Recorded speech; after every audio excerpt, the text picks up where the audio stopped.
The Lord be with you. Let us pray. Father, we bless you for this time in your presence. Lead us in what we've gathered here for. Be with our speakers and the participants. And thank you for blessing the food, O God, and nourishing our bodies. And be with those who prepare this food. We pray now in Jesus' name with thanksgiving. Amen. Thank you. At this time, we'll now go to our officer in charge to call to order this convention, Mr. Joey T. Kennedy, CAMS, CFE, EFG, and all. Thank you so much. Distinguished ladies and gentlemen, members of the Association of Liberian Journalists in the Americas, ALJA, our distinguished panelists who are joining us remotely, we would like to, on behalf of the transitional leadership of the Association of Liberian Journalists in the Americas, headed by myself, Joey Kennedy, officer in charge, and the board of directors chaired by Mr. Sibo Mutaya, officially declare the start of the plenary session of the 12th National Convention of the ALJA. So by this new convention is hereby called. Thank you so much. So, interestingly, yesterday we had a situation where we were stranded for a little bit. So we went into the welcome center to get some things to eat. The Asian woman saw Mr. Apayan's name, SEBO. Apparently, I don't know how she saw it. She called him CBO. So when he said CBO just now, it reflected. So his new name is CBO. At this time, we would like to welcome Mr. Samuel Abu, our president of the Del Valle chapter, who is hosting this convention, for the welcome remarks.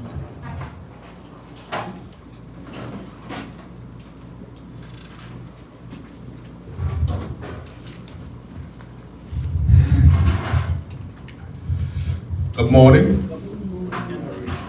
Nobody in the hall? Good morning. Good morning. You know, the city of brotherly love and sisterly affection and the Del Valle chapter of the Association of Liberian Journalists in the United States. We wholeheartedly welcome all of you here. We know we are here not exactly to solve all of the problems or all of the challenges, but as professional journalists, we are going to try our best to see what we do. For those out there by Zoom, we want to say welcome to Philadelphia, welcome to Delaware Valley. With me here today, we all have all our officers here. Is my vice president here, Madam Melissa Chia. She's also running to be secretary for the new interim leadership. Mr. Bukeda Shelton is here. He's my treasurer. And Alfonso Yena, where are you?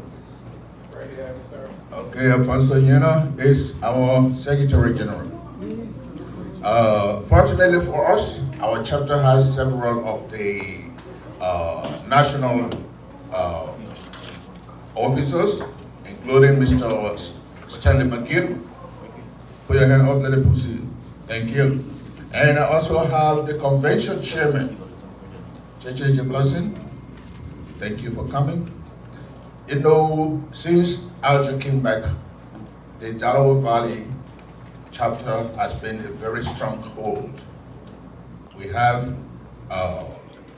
emeritus or emeritize, President Emeritus, Secretary Emeritus, Co-Chairman Emeritus. So we are really glad that you guys have come to share this time with us. And we want to recognize the President Emeritus who is here, the most recent, Mr. Joe Mason. Thank you for coming. And we want to recognize everybody here for the chapter persons who have made this program a success.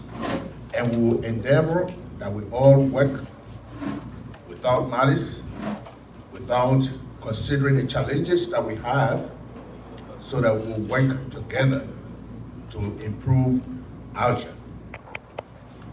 We will try to be snappy because we have more programs going on for the day, and we want to bless all of you. Thank you for coming. Thank you for being with us, and welcome to the city of brotherly love and sisterly affection. Thank you.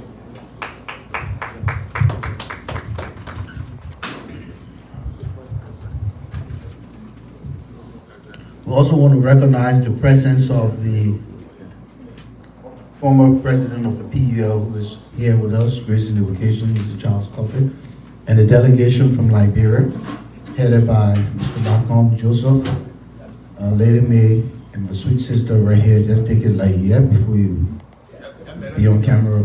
We are like a sour beer. All right, are we set?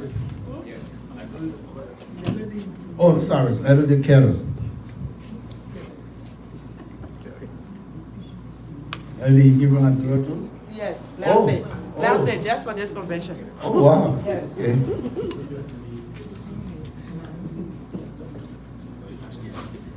So we're going to go into our presentations now. At this time, we have our first presenter, Mrs. Tenny Dalia Tehunge, PhD candidate, Universal Jurisdiction, International Criminal Law, Transitional Justice and Peace Building, Dublin City, University of Dublin, Ireland. Topic she'll be presenting is accountability, rule of law, and socio-economic development in Liberia. At this time, ladies and gentlemen, fellow colleagues, we welcome our panelists.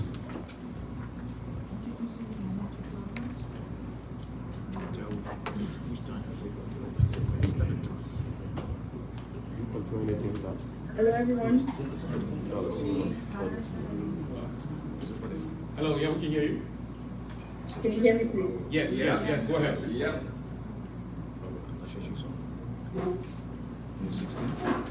We can hear you, go ahead. Okay, thank you so much. Greetings, everyone, again. So I'm going to stand on existing protocols and say all protocols observed. As a journalist myself, I take this solemn opportunity to be in the company virtually with journalists engaging in a conversation that is meaningful to all of us. The convention's theme, addressing Liberia's fragility through war crimes accountability, is germane as it is topical. As a researcher on international criminal accountability mechanisms and processes, I relish this opportunity to speak on challenges and to contribute to ways each of us individually and collectively as a body ALJA can engage and influence the war and economic crimes support establishment and the outcomes thereof. Why am I here? I was asked to speak on the topic accountability, rule of law, and socio-economic development in Liberia. To efficiently achieve that, I will draw on the general convention theme and narrow it to the specific topic given to me. Firstly, every one of us in this space has lived, personally experienced, or heard about the Liberian civil conflict.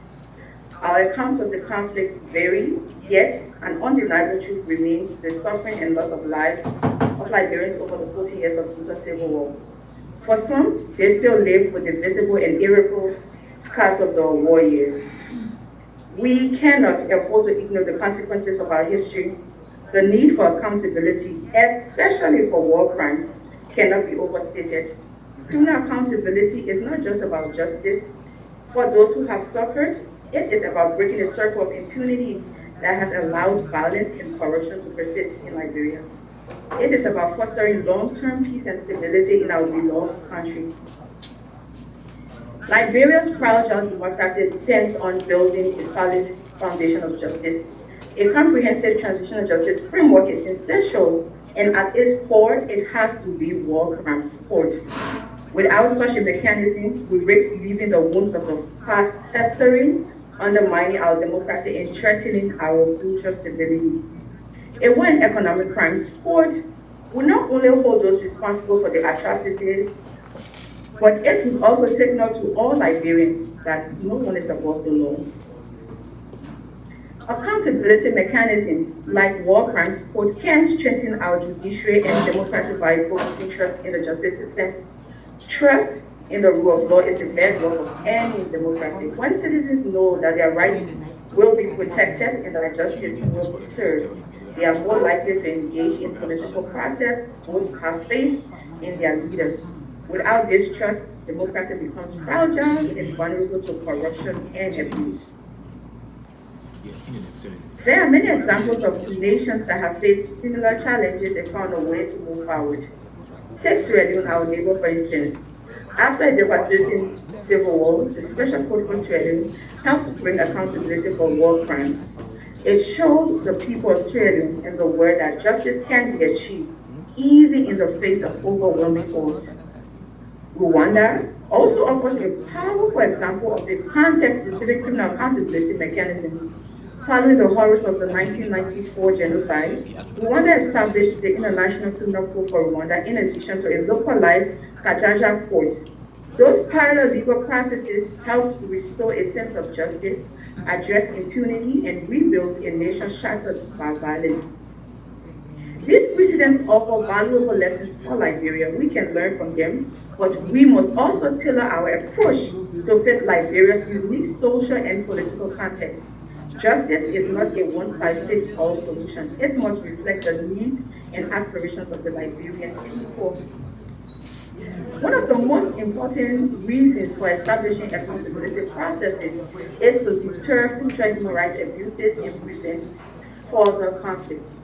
When we allow impunity to flourish, we send a message that the rule of law does not matter. This emboldens those who seek to abuse power and violate rights of others.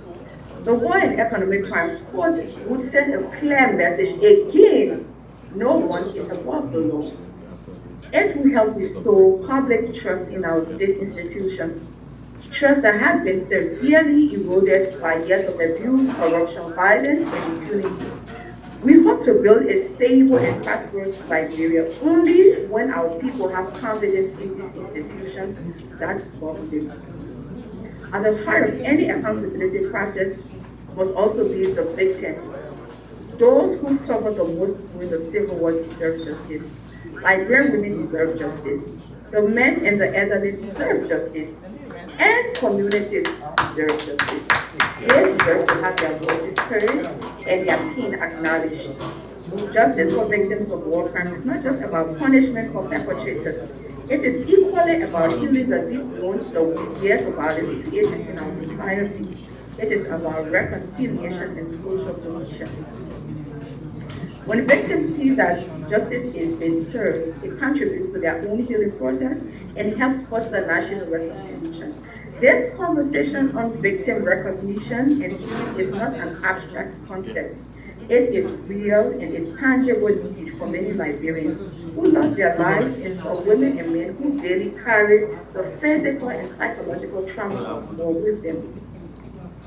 Accountability is not just a matter of justice, it is the pillar for the rule of law, and the rule of law is fundamental to Liberia's socio-economic development. A peaceful, law-abiding society attracts investment, fosters growth, and improves the quality of life for its citizens. Conversely, impunity perpetuates corruption, instability, and a lack of trust in government institutions, conditions that stifle economic progress. By addressing past crimes and establishing a robust justice system, Liberia creates the conditions for sustainable development. Investors and international partners must know that Liberia is serious about upholding legal standards and protecting human rights. Without said commitment, our economic and political development will be hampered by instability and lack of confidence in our governments. As journalists, and this is for all of us in the room again, you are the guardians of truth, the voices that uphold power to account. You play an indispensable role in covering war crimes, informing the public, and holding authorities accountable during the war and economic crime process. Your work ensures that the voices of victims are heard, and that the process remains accurate and transparent, and that the public stays engaged with the pursuit of justice. The media is a pillar of democracy and a vital pillar of its world economic crimes process and success. As we move toward the formation of the World Economic Crimes Court, the office and the court as a structure, including the criminal processes, journalists' role remains inevitable. You will need to report on complex legal justice issues, often in the face of immense pressure and risk. This is why specialized training for journalists remains essential. Covering war crimes court requires a deep understanding of legal process, human rights law, and a dedicated dynamics of post-conflict society like our country. Journalists must also be supported with necessary resources and protections to navigate these challenges. Their safety and capacity to report without fear or favor remains essential to ensuring the War and Economic Crimes Court process succeeds. Liberian journalists, you must adhere to the highest ethical standards in covering the War and Economic Crimes Court process. Reporting must be fair, ethically grounded, unbiased, and fact-based. The War and Economic Crimes Court will be a sensitive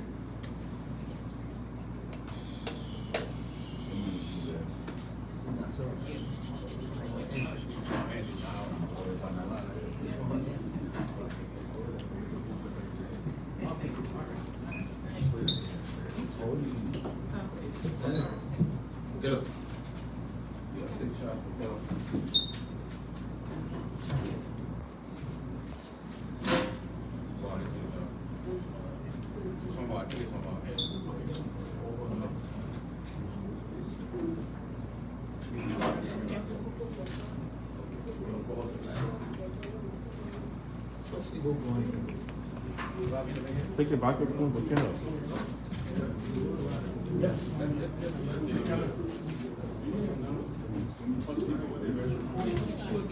Yeah, so we go to that.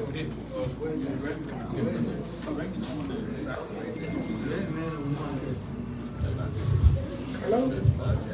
Okay, yeah, she's open us up. Go ahead.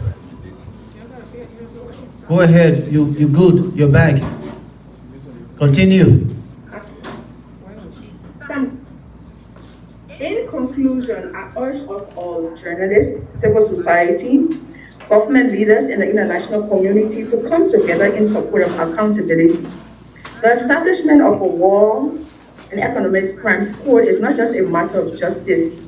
It is a pathway toward rewriting our history, promoting national healing, and fostering collective cohesion and reconciliation, thus advancing sustainable peace and development.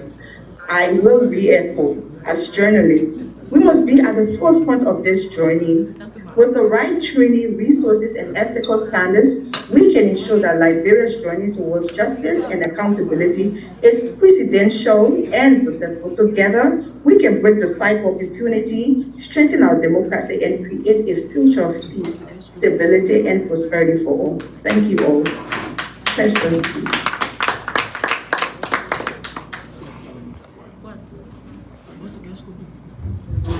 Let's give it up again for our speaker. Thank you so much for your time. We wish you well the rest of your day, but before you leave, quickly, there may be questions. Any question? Okay, so we'll go to the next speaker. Thank you again, if you can hear us from there.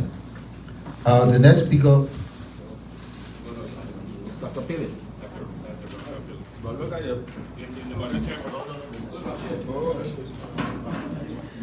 Before we even go to our speaker, I just want to remind you that when you see the man or woman's son in the corner at the bathroom, right there when you going through the front entrance, right to your right, where the young woman sitting at the end of the table, where the brother just went in the red in our corner. That's the bathroom. At this time, we'll go to our next speaker. If we are together, please. Dr. Raptel DJ Pillay, PhD, Assistant Professor of International Social and Public Policy at the London School of Economics, London, England, United Kingdom. Our topic here today is empowering Liberian women, addressing gender-specific impacts of war, crimes, and building a path to socio-economic resilience policy. Ladies and gentlemen, colleagues, we'll now go to our next speaker, Dr. Pillay. I guess I should say good morning, everyone. I know it's the morning for you, but it's sort of afternoon for me in London. It's a real pleasure to be joining you remotely. Thank you to ALJA, all the convention organizers for the invitation. It's given me an opportunity to reflect on not only some of my research, but just my experiences speaking to Liberian women and girls the past 10, 15 years about their specific experiences during the war and then post-war. Now, I'll start by asking a question, and I just want to see a show of hands. How many people in the room are aware that yesterday, October 11th, commemorated the International Day of the Girl Child? Okay, I see a couple of hands. And I think in commemoration of that day, I've worn a t-shirt, you probably can't see it, but it says Liberian Girls Rock. And we absolutely do, Liberian Girls Rock. Unfortunately, too many Liberian girls had to grow up too fast as a result of the war. And I would say that for me, this presentation and today is really amplifying their voices, amplifying their struggles, their experiences, their aspirations. Not only Liberian girls, but also Liberian women and what they experience today in the country as a result of the 14-year protracted armed conflict. So the MC announced that yes, my presentation is entitled Empowering Liberian Women, Addressing Gender-Specific Impacts of War, Crimes, and Building a Path to Social and Economic Resilience. Now, the premise of this presentation, I want to argue just very categorically up front that gender-specific war crimes were meted out not only against women and girls, they were also meted out against boys and men. That's obviously clear. However, girls and women were disproportionately adversely impacted by the armed conflict. The analytical framework that I want to use, and I'm trying not to get too academic here, but I think it's important to think about this. There is a Bangladeshi scholar, a colleague, and a mentor of mine at the London School of Economics by the name of Dr. Naila Kabir. And she's a feminist as well as a development economist. And she argues that we have to be able to distinguish between two things when we're thinking about gender and war. The first is something she calls intrinsic gender-specific constraints. Intrinsic gender-specific constraints, as opposed to something else she calls imposed structures of constraints. Now, essentially, intrinsic gender-specific constraints are things like norms, beliefs, ideologies, that effectively define or distinguish femininity from masculinity. And this is usually found in what we call the private domain, right? The private sector, or the private domain, like the household or in family institutions. And this is when you have masculine characteristics that are more highly valued. So an example that I can think about in Liberia, before the war, during the war, even after the war, is that families will often send their boy children to school, especially if they are resource strapped. They have to decide, who are we going to spend money on? And it's often the boy child, because the assumption is that the boy child is then going to come back to the home and become the breadwinner. What they do contrarily is they send girl children out to sell, right? So that idea of young girls growing up much, much faster than they should and being placed, the burden of kind of responsibility starts really, really, really early. And I would say this was not only a result of the war, but it also happened before the war. We see having an adverse impact post-war. So when Nyla Kabir talks about imposed structures of constraint, this is in contrast to intrinsic gender-specific constraints. What she's actually talking about is what happens in the public domain or in the market, right? When she says that these are laws, they're rules, they're policies, discriminatory attitudes, regulations, and stereotypes that effectively disadvantage women and girls. Now, there might be some imposed structures of constraints in societies like Liberia that disadvantage boys and men, but for the purposes of this presentation, I'm focusing on those that disadvantage girls and women. Now, we know that there are many biases in our laws in Liberia, our regulations, right? So before, for instance, dual citizenship was passed in Liberia, I don't know if many of you are aware, but Liberian women were actually prohibited from passing on citizenship to their children born abroad. When the law in 2022 was passed, it lifted that prohibition, but it was still a law that effectively said a Liberian woman is not a citizen. She's a second-tier citizen because she can't pass on citizenship to her children born abroad. There are also a number of regulations before the Land Rights Act was passed in 2018 that prohibited Liberian women from having access to land entitlements, right? Owning land. And even after this law was passed in 2018, there are still communities across the country where women cannot own land, even though that's part of the sort of statutory law. And to a certain extent, even customary law recognizes that women should be able to own land, right? So I just want to reiterate that obviously gender inequalities, specifically against women and girls in Liberia, existed before the war, they existed during the war, and they obviously exist now, right? And they're based on what Nyla Kabir calls these intrinsic gender-specific constraints, but then also the imposed structures of constraints. We're talking about the laws and the regulations, which effectively devalue women and girls, their place in society, even though it's very, very clear that women and girls assumed roles during the war that were previously dominated by men, such as becoming breadwinners when either their brothers, their sons, their cousins, their husbands were conscripted during amongst the different warring factions, and they became heads of households. They became heads of households through no fault of their own, but this is the reality that a lot of women and girls experienced during the war and are still experiencing as a result of the loss of their relatives, their male relatives. And so the question that I want to ask and try to answer throughout this presentation is, what are the gender-specific impacts of war crimes that existed? I think Tenen did a really, really good job of sort of laying the groundwork for what are we talking about when we're talking about war and economic crime support, and why is this war and economic crime support so important? And what is our role as journalists in the room? I forgot to mention in the beginning of my presentation that I also served as a journalist for about a year or two in Washington, D.C. So I understand the craft, I understand that the fourth estate is absolutely essential about enforcing on war and economic crimes, and what the role of the media will be when this war and economic crime support is established. But there's a huge burden of responsibility on each of you in the room to do the important heavy lifting in terms of reporting, investigating, and giving the information to the public that they require, right? So what I would argue is that war amplified and normalized these intrinsic gender-specific constraints. It amplified and it normalized these imposed structural constraints.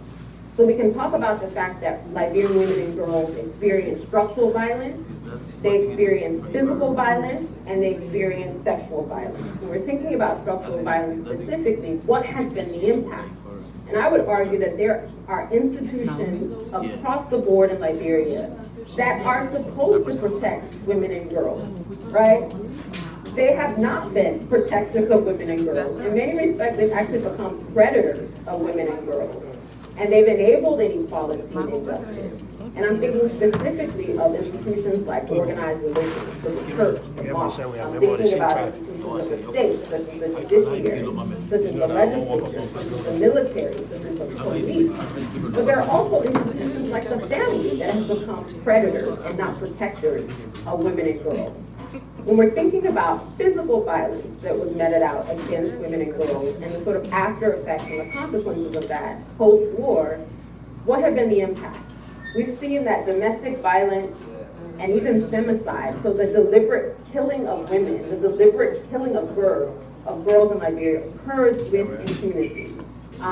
You know the stories over and over again, you've covered them, of women and girls just being indiscriminately killed, murdered in their own homes, in their own communities, without anything happening, right? Without anybody being prosecuted. And I think this is a serious travesty.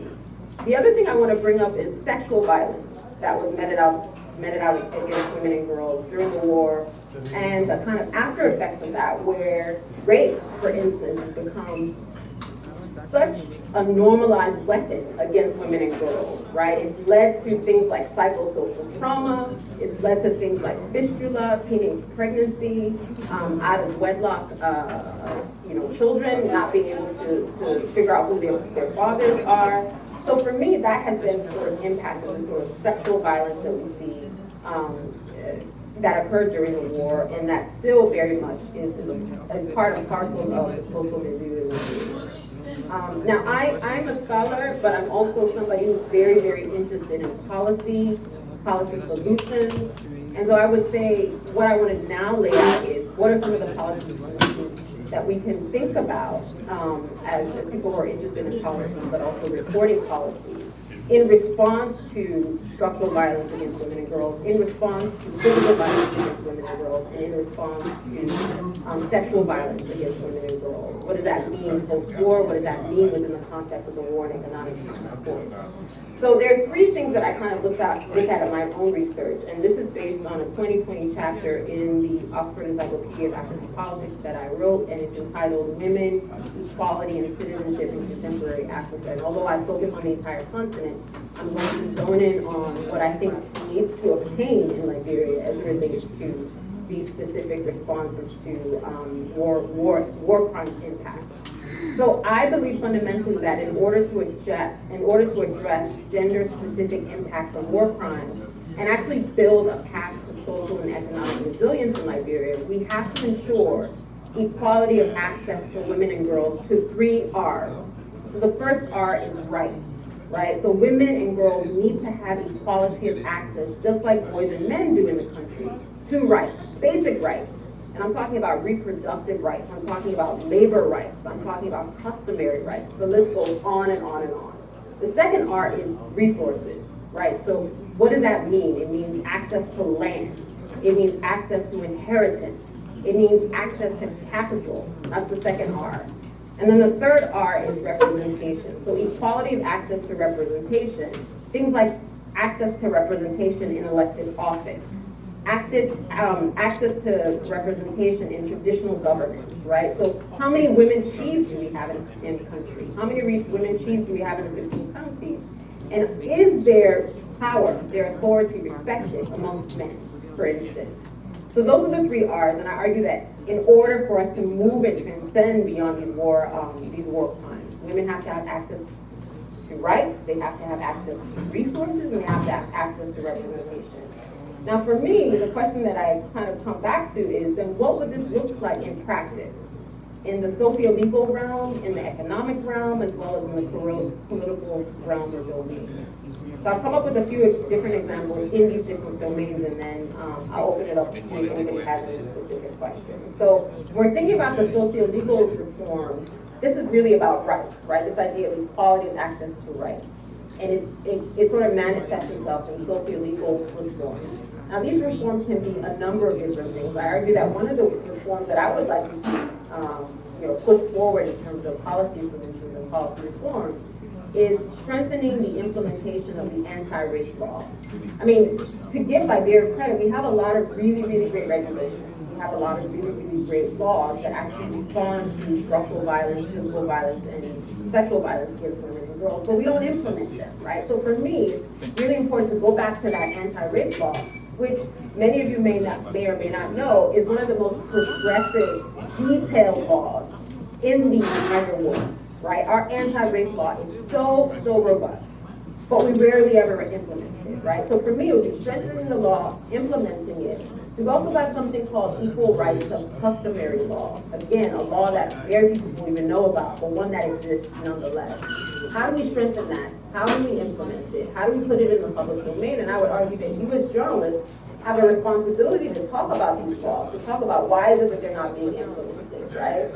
Another thing that I think we need to do in terms of reforms in the socio-legal realm is strengthening through funding and personnel. We've got a gender-based violence unit within, gender-based violence unit within the Ministry of Gender, Children, and Social Protection. Why is that unit not capacitated? Why is that unit not funded fully? Does the government have a budget line for that particular unit? How much is it? I mean, these are the stories that I would like to see the media pushing forward, especially as it relates to war crimes accountability and economic crimes accountability. There's also Criminal Court E, which is intended to fast-track gender-based violence cases within and outside of Monrovia. So my intention in pushing this forward is right now Criminal Court E only has jurisdiction within Monrovia. So maybe anybody has a particular case that they want to bring forward for Criminal Court E, they have to travel to Monrovia. I would like to see this court decentralized, so people don't have to travel long distances in order to have their cases fast-tracked. Make rape a non-bailable offense. As far as I'm concerned, this is non-negotiable. I believe it was a bailable offense before, but the legislature changed the law. I would like to see the Liberian journalists in the room report on this. Why is rape not a non-bailable offense?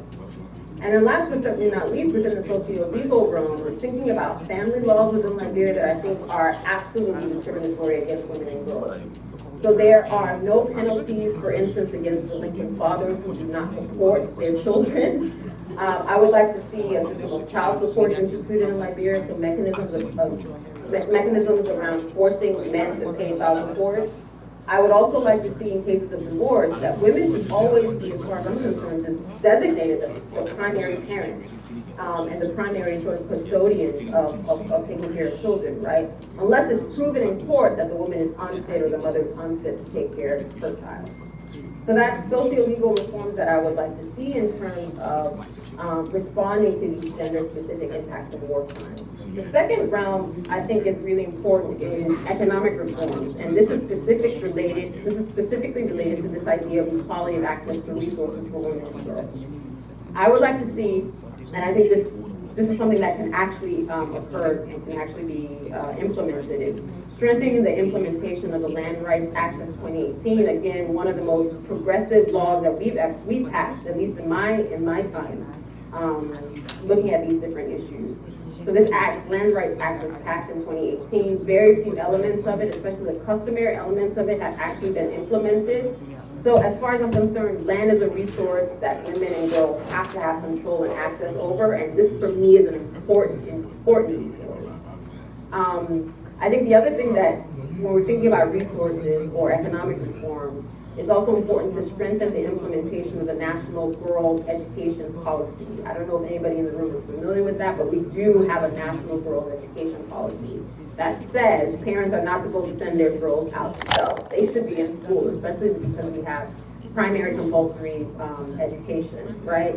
So education, thinking about education as a resource, it is a resource that every girl must have access to. Last but certainly not least, within the economic realm, in terms of reforms, to give women and girls access to equality of resources, is improving labor market outcomes for women, right? Equal pay for equal work in the formal sector, access to credit and capital for women who work in the informal sector, are some of the ways we can think about when we're thinking about reforms within the economic realm.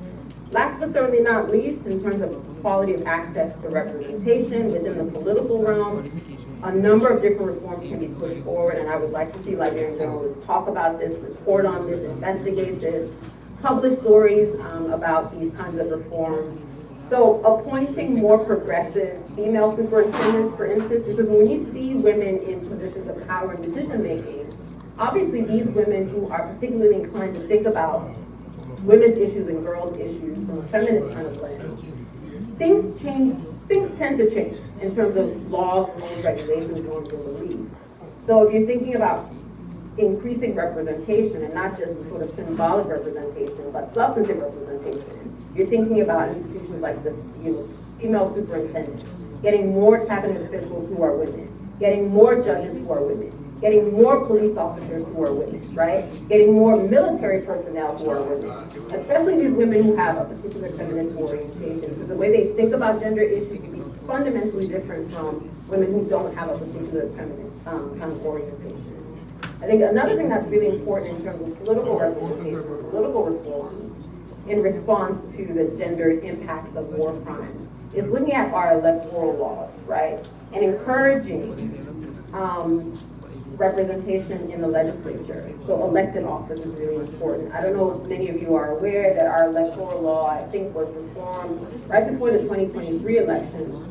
And it says, it doesn't mandate, but it does encourage political parties to endeavor to ensure that 30% of their representation is female representation in their leadership. I would like to see more incentives provided for political parties to actually front at least 30% women candidates in every election. This past election, the stats were abysmal. I think from what I remember, only the ANC actually fulfilled that particular mandate of ensuring that 30% representation came from women in terms of candidates from their particular party. Or I should say the CPP, which is not the CPP anymore because it's been dissolved. I think another thing that might be useful in terms of responding to these gendered impacts of war crimes is establishing something that I would call a women's political participation fund. And this fund would provide resources, material resources, and then also training and mentoring to women who actually want to run for elected office, right? There was a recent report by the Newport Institute, which is Liberia's premier kind of think tank.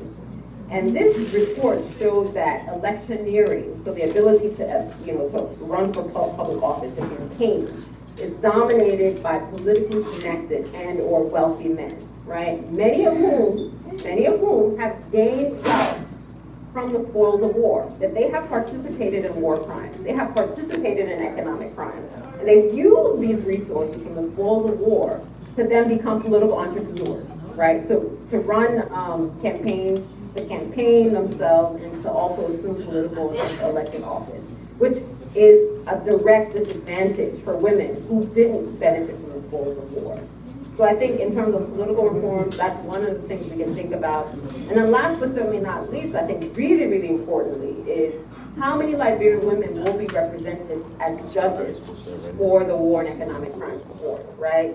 For me, it's been really disappointing to look at the reportage or the reporting around who's being considered for the executive director position or newly appointed, reconstituted executive director of the Office of War and Economic Crimes Court. And I believe that Massa Washington, who is a journalist, is in the running, but she's the only woman. Why is that? I think that's something that I would like to see journalists in the room kind of interrogate and eventually find out who eventually will be selected. But I think representation in the political realm through these particular reforms is key and absolutely essential.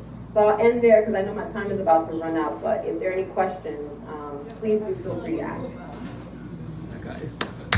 Thank you, Dr. Pillay. We're going to have one question for you. We got a lot of questions, not one. Hold on here. Hold on. I'm following protocol here. If the BB people say we will follow the protocol, then we'll follow it. So don't take it all on me. I'm just the coordinator. Can you hear me, Dr. Pillay? Yes, I can. Thank you. I can hear you. All right, good. So we'll take 3 questions quick, and so we can go to our next speaker. So the officer in charge, Joey, has 1 question, so we'll start with him. Thank you so much, Mr. MC. In your, and I just want to thank you so much, Dr. Pillay, for your excellent presentation. I think it is very resourceful, and we will recommend, we ask very humbly that you send us a copy of your presentation via email through Sibo and myself, the medium to which we're able to get to you. So, having said that, I just want to just quickly intimate you that in your policy recommendations, policy solution, you intimated that equality of access to rights, resources, and representation are very key in assisting women from that, in improving the status of women economically and politically as well. So the question is, in Liberia, women themselves are not seen supporting each other. They prefer supporting men, in some instances rather than they supporting another woman who's running. So what specific role do you think women themselves can play in ensuring that these recommendations are fully implemented and that their visibility is acknowledged across all spectrum of the Liberian society? So we're going to go to the 3 questions that you just answered, Doc. Okay. No, I said 3 questions. I already got a recognition of the 3 people. My hand red. Oh, how about you? Hold on. I got to get to my... They're going to be muted. Thank you, Dr. Pele. Wonderful presentation. My name is Cyrus McGee, former National Assistant Secretary General of ALJA. It is good to have you. You spoke of a very important point, the issue of non-billable for rape. I don't know whether that is still in place, but I covered the codes when the Criminal Code E was established, and there was a female judge assigned. At that time, the issue of rape was on the increase in Liberia.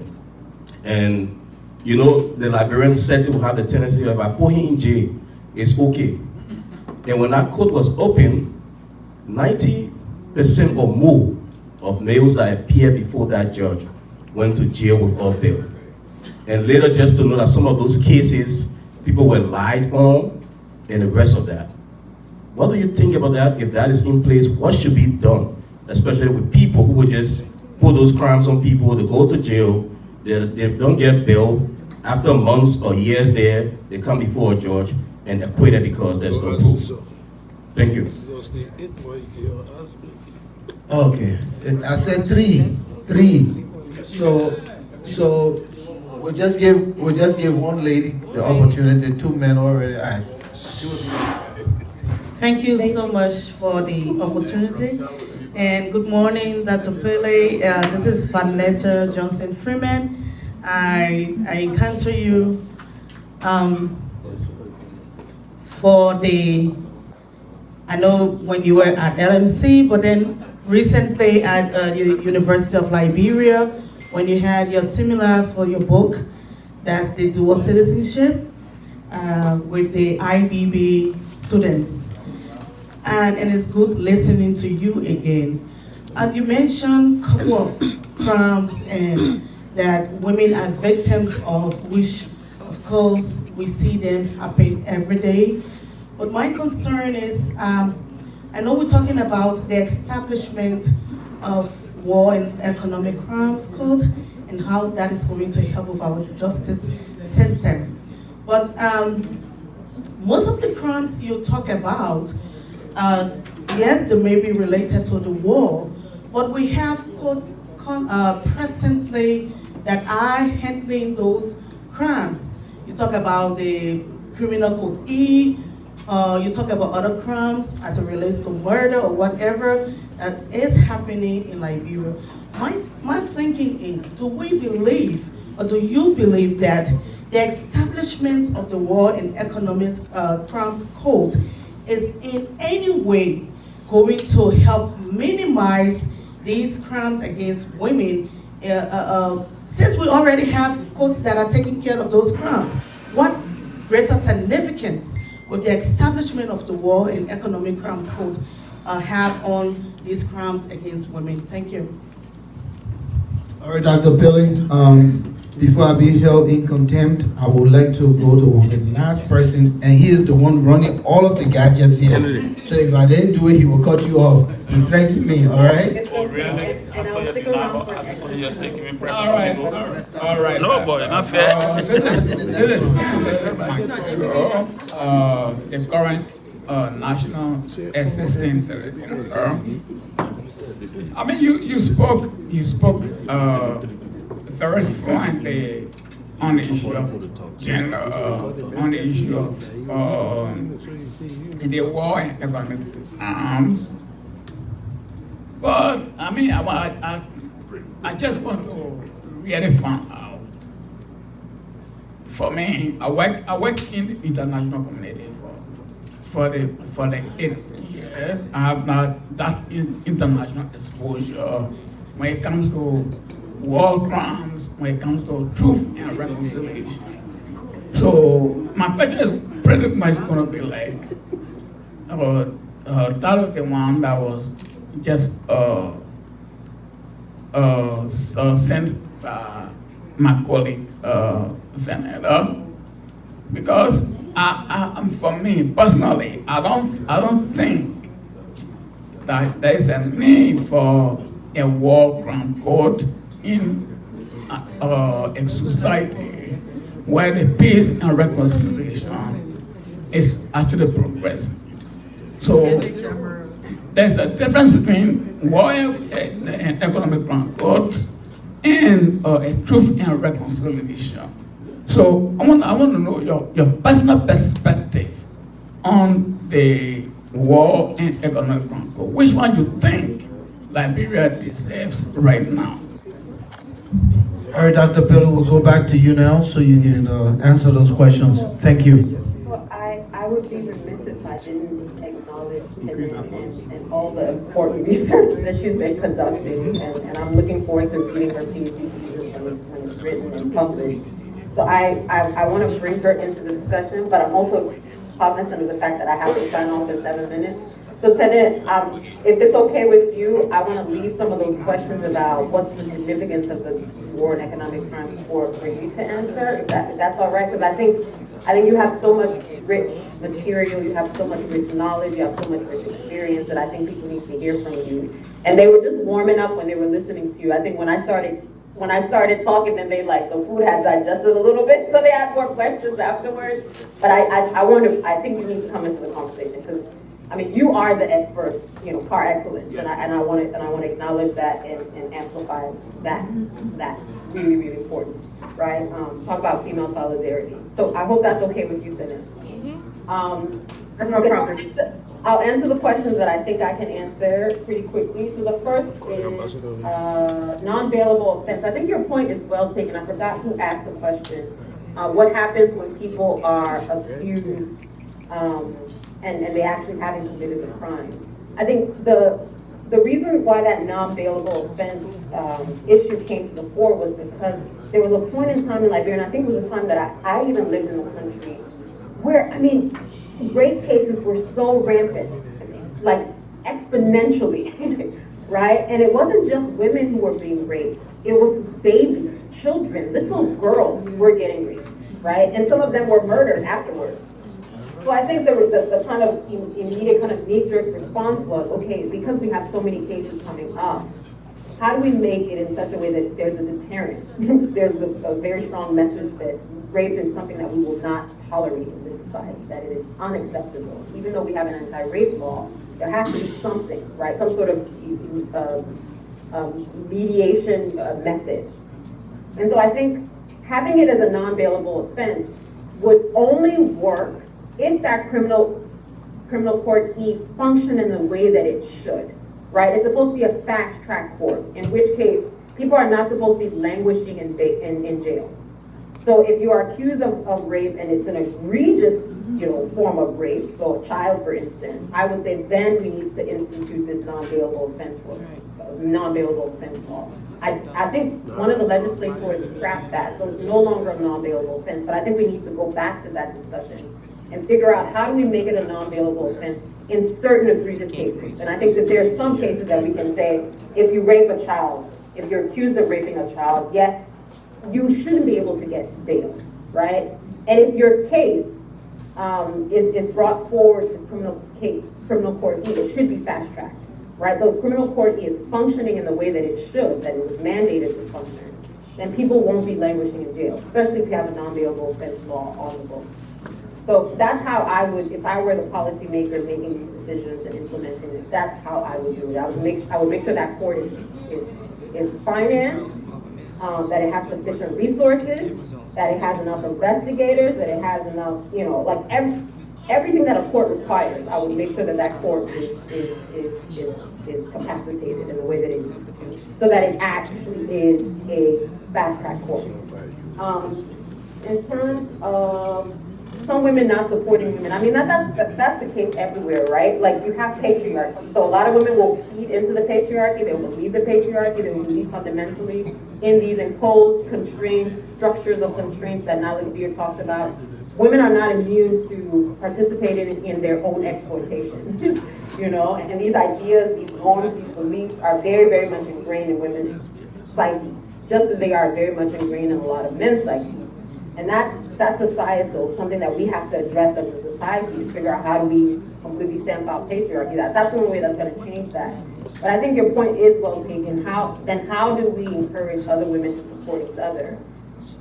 I don't have the golden answer to that question. I think one of the ways of doing that is just education. You know, looking at these theoretical or analytical frameworks that I talked about, where Naila Kabir moves beyond just the family unit to the community, to the nation, to looking at structures, to looking at norms and beliefs, so that women understand that, again, they are participants in the patriarchy in as much as women, and, you know, boys and men are. And then recognizing that female leadership is one of the ways of reconfiguring that. If you have more women in decision making, and not just any woman, and this is what I want to stress over and over again, I would say it has to be women who have a feminist orientation, because their ideas about gender inequality would be very different from a woman who doesn't have a feminist orientation, right? Who just wants to maintain the status quo. If you have substantive representation by women in decision-making powers, then that will change not only policy, but also practice, the way that people view things, the way they believe things, the way that they actually implement them in their own individual and personal lives. That's one of the ways to address, you know, that kind of imbalance between women supporting women or men supporting women in elected office, or even for these types of political reforms that I talked about. Why is, you know, War and Economic Crimes Court so important in terms of responding to these gender-specific war crimes? The War and Economic Crimes Court would not be a criminal court E, because a War and Economic Crimes Court would respond specifically to what happened during the war. Whereas a criminal court E, for instance, wouldn't necessarily deal with what happened during the war. It's the here and now that criminal court E is talking about and addressing, not what happened 20, 30 years ago. So on that note, I'm just going to pause, and then I'm going to listen to Tenen's response, and then I will have to leave. But thank you again, ALJA, for the opportunity. Thank you for the wonderful questions that you've all posed to me, and I hope you have a wonderful convention. Thank you, Dr. Pillay, for your time. We appreciate it. At this time, we'll go to the next speaker. Is Tene, you on? You still on? Yes, you good. Okay. Yes, I'm here. All right. If you wanted to take one of those questions, because we're running out of time, Yes, so then we'll just move to the next speaker. The questions that were asked to Dr. Pillay, she said, I think you answer one or two, but if you can do one, we appreciate it. yes, so I'll start first from the question about women not supporting women. I think that is a problematic way to think about women's political participation. Women are not homogeneous, we're heterogeneous, and our concerns are diverse. So women will definitely have interest in different things. So why is it problematic? When we think about women's solidarity as being a singular issue, you know, so we're supposed to all support a singular woman. When you look at the NEC's candidate listing through 2005, 2011, and the most recent elections, most of the candidates standing up for political offices are men. There are more men contesting the election. So why are we not questioning men? Why are there more in, you know, more candidates? You know, when we say women don't support women, we are even putting the burden more on women who have limited space to participate, that we must lessen their participation, and we all can just hold a candidate and move with that candidate. It does not work that way. Again, I'll leave that conversation and move to the economic component of the war crimes core, why is it important? So when you study, and there's been many studies done, there's a scholar, Paul Collier, there are several other scholars who've studied the liberation of conflict, and it presents an intersection of how our resources fill the liberation of conflict. So what that is, we see a whole lot around, the violence that happened, but why did the violence happen? How did the violence, take the long time it took, of the years that it perpetuated, 14 years? It was the economic component that fueled it. We see the splinter groups. We see the anti-peace agreement, how negotiations went. People were keen on, retaining political power and access to financial gains. So we cannot investigate and prosecute human rights abuses in absentia to how the war was fueled. There's still many studies and many findings from the UN. We see people who are put on the sanction list. We still are aware of millions of dollars that are, lingering in banks across Europe and the US that are linked allegedly to participants of the civil conflict war laws. So again, if we are keen on investigating war crimes and how it happened in Liberia, we cannot, take away the economic component of it. So I'll digress, and we can still have, more questions coming in. I'll wait for the next speaker. Thank you, everyone. Thank you. Thank you so much for your time. We appreciate it. And we'll now go to the next speaker. Mr. Stanley McGill? Okay. Who do we have in queue right now? Is it Mr. Whistler? What's the paper say? Yeah. Are we going further down or going back? Okay, that's fine. Yeah, we're gonna. People leave from the kitchen. Folks, please, ALJA members, please come back into the conference room. Please come back. News is being made here, you're coming. Please come back. So our next guest speaker is Mr. George Wisner III. He is the Chief Executive Officer of Equilibrium Point Investment Incorporated, and also an adjunct lecturer of faculty at the African Methodist Episcopal University in Monrovia, Liberia. He will be speaking to us on the topic addressing unemployment, inequality, and access to wealth as keys to achieving socio-economic development in Liberia. Again, let us give our own divided attention to Mr. Wisner as he makes his presentation. And again, I want to make sure that if there are questions, please don't set long premises to take all day again. Just go straight to the question. As journalists, you need to go straight to your question. Stop all of the political premise. We want to know if Mr. Wisner is in queue and ready.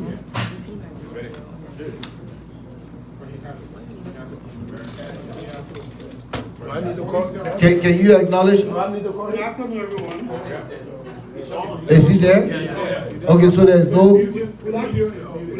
Your view. Can you hear me? Your video. Please turn your camera on. We can hear you, but we're not seeing you. There you go. All right. Increase the screen, please. Go ahead. You can start now, Mr. Wisner. Good morning on your end. I believe it's still in the morning. But from here it's in the afternoon. And in the interest of time, because I know you are pressed, I will just stand on this in protocol. And greet you all, say distinguished ladies and gentlemen. Let me thank you.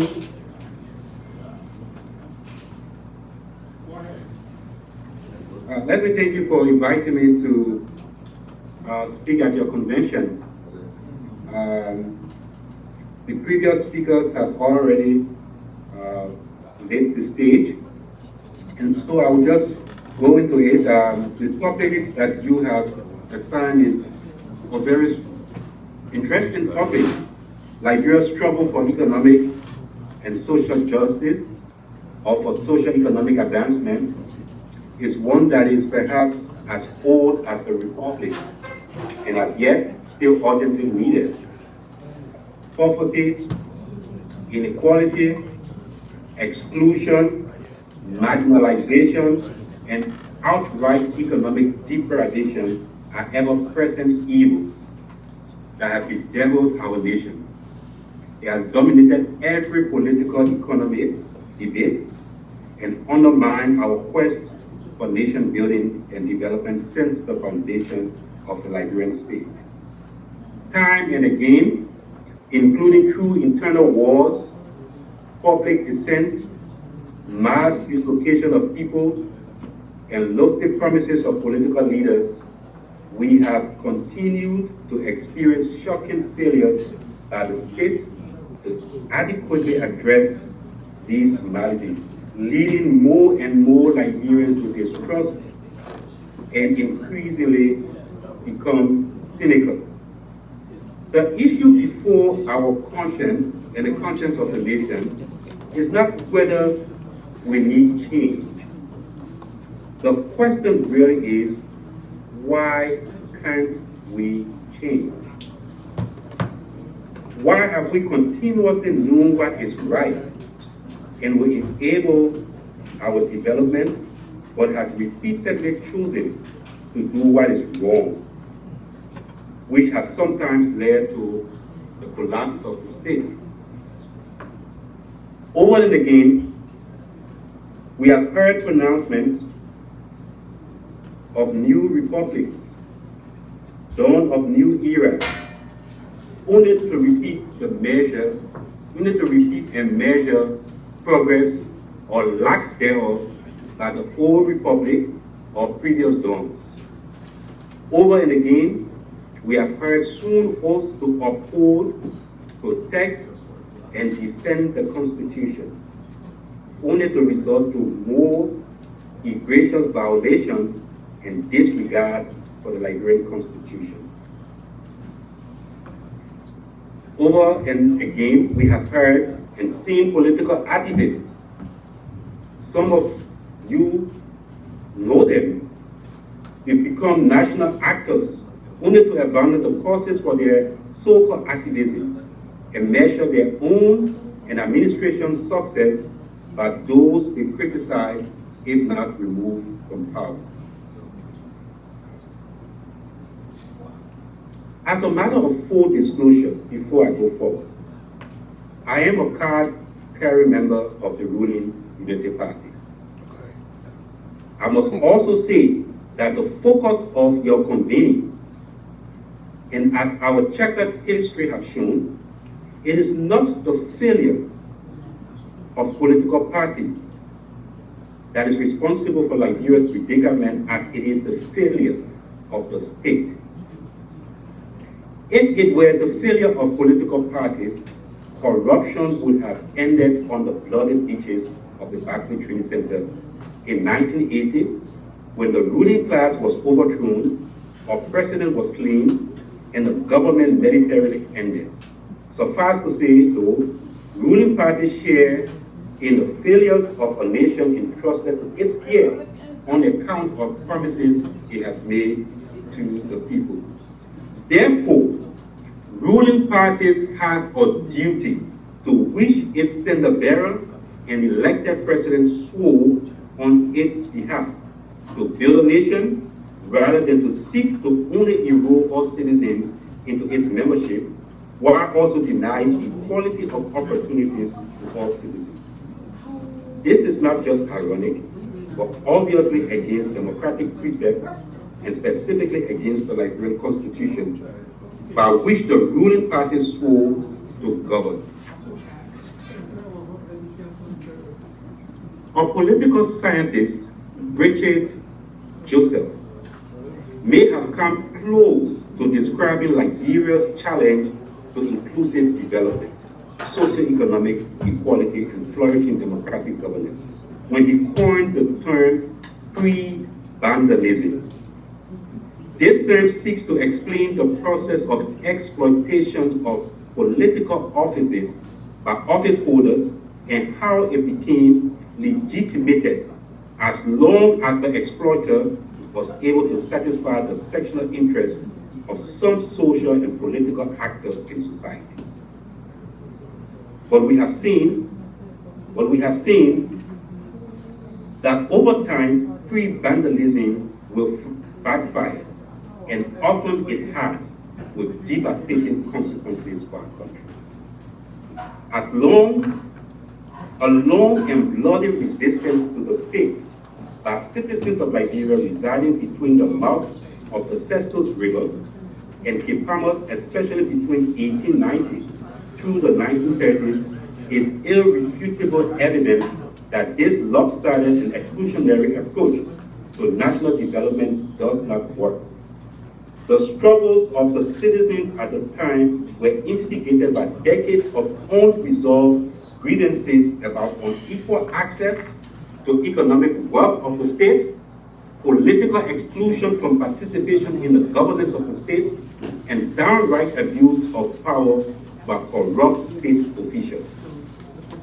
How can a national aspiration for peaceful and democratic self-governance with equality in rights and justice and freedom for all be considered serious when the nation continuously adopts the historically proven to fill in dangerous vestiges of pre-vandalism?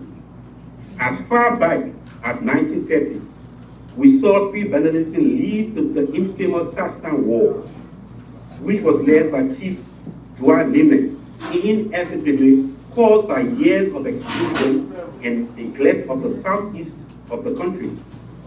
We have seen pre-vandalism fan the flames in the 1970s, leading to the bloody struggle for rights and rights, in which aggrieved people collapsed the weakened political center, due again to years of lopsided governance and development along lines of marginalization and exclusion. As Liberians, we either own Liberia and all of its natural wealth together as landlords through policies and programs commanded by our Constitution, or we delay the inevitable of being entreated as tenants, not own anything we should be proud to call country. We face a number of inconvenient truths, my people. First, the dysfunction of the Liberian state and the perpetuation of bad governance continue to be not the exclusive practice of a specific regime or group of class elites. Secondly, political tension and civil strife between the governed and governance have not merely been about land, but also and even more about unequal access to the nation's wealth, and both historically and contemporarily against exclusion or unequal participation in national decision-making in the distribution of the nation's wealth.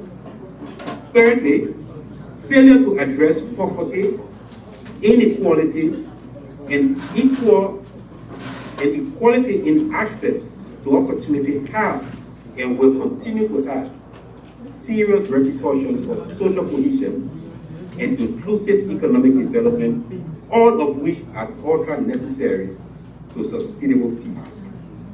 The question then we ought to be asked, not merely as an intellectual exercise, is why, like St. Paul said, do we know what is right, but continue to do what is obviously wrong? Over painful and deadly reminders. Could it be that too many have not felt a deeper sense of common ownership of Liberia? Have we not had reasons to believe it belongs to us, and therefore be forced on us to make it a glorious land of liberty? Perhaps in understandable frustration, I heard an intellectual recently, and few intellectuals cast blames on the United States of America, claiming that that nation has not done enough for Liberia. But has Liberians done enough for themselves? Have we held each other accountable enough, if at all, for the failure against ourselves?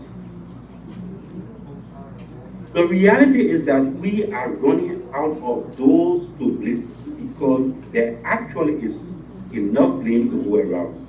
The solution, therefore, lies not in blaming, which amounts to a lazy excuse not to take responsibility, but to look honestly at ourselves and to agree that we have let ourselves down. If anyone wishes to excuse themselves from Liberia's malice, I guess they can allow themselves to do so. But let me give you some few fun facts about our country. 1. Recent World Bank estimates put poverty rates well above half of the country's population, with an estimated 3.5 million people living in poverty on less than $2 a day. Disaggregating this, there is about 1 million Liberians living in extreme poverty and 2.5 million in absolute poverty. Moreover, the ratio between rural and urban poor is very disparaging, with 71.7% of the poor living in rural areas, accounting for 68% of the total population. The gender poverty ratio is almost balanced between male and female, at 12.8% for women and 12.3% for men. Additionally, the African Development Bank recently estimated the size of Liberia's middle class to be barely 4.8% of the country's population, the lowest on the continent amongst the countries for which data is available. According to the Liberian Food Security, Nutrition, Livelihood and Market Assessment of 2022, at least 2.2 million Liberians, or 47% of the total households, are food insecure.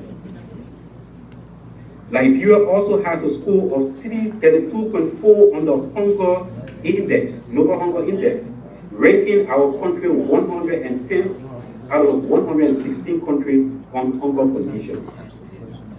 The 2022 estimate of the United Nations Education and Scientific Organization puts Liberia's literacy rates at nearly 48.3% and urban literacy at 34%, while the 2022 population and housing census put the rural-urban split at 27.2% and 14.7% respectively, and rural-urban dropout rates at 15.6%. On the health front, only 70.3% of Liberians have access to health care, according to the 2023 Health Equity and Social Determinant Health Surveys. Disproportionately, 88% of urbanites have access to health care, but only 49% of the rural population have access. So what can we do? Better yet, what must we do? Unfortunately, I cannot claim to have all of the answers, but let me share a few thoughts before I leave that are clearly not exhaustive. Beyond the statistics and outlook, we must come to recognize that we currently exist in a complicated political environment with attending fault lines that are being amplified by the closeness of the result of the 2023 elections. Instructively, the vote spread reveals a troubling consolidation of tribal and ethnic enclaves in which the presidential winner failed to win a single district in an entire region comprising 6 out of 15 political subdivisions of the country. Our country is regressing deeper and deeper into ethnic privileges and away from a true national center and identity.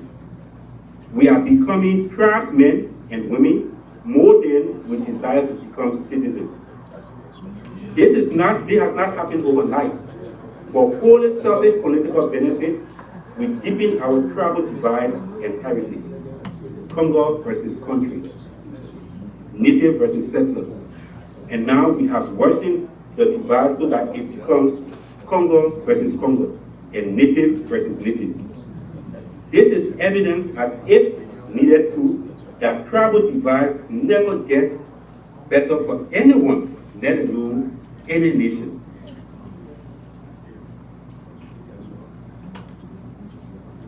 This is true of Liberia today. Pursuing tribal division will disintegrate our nation.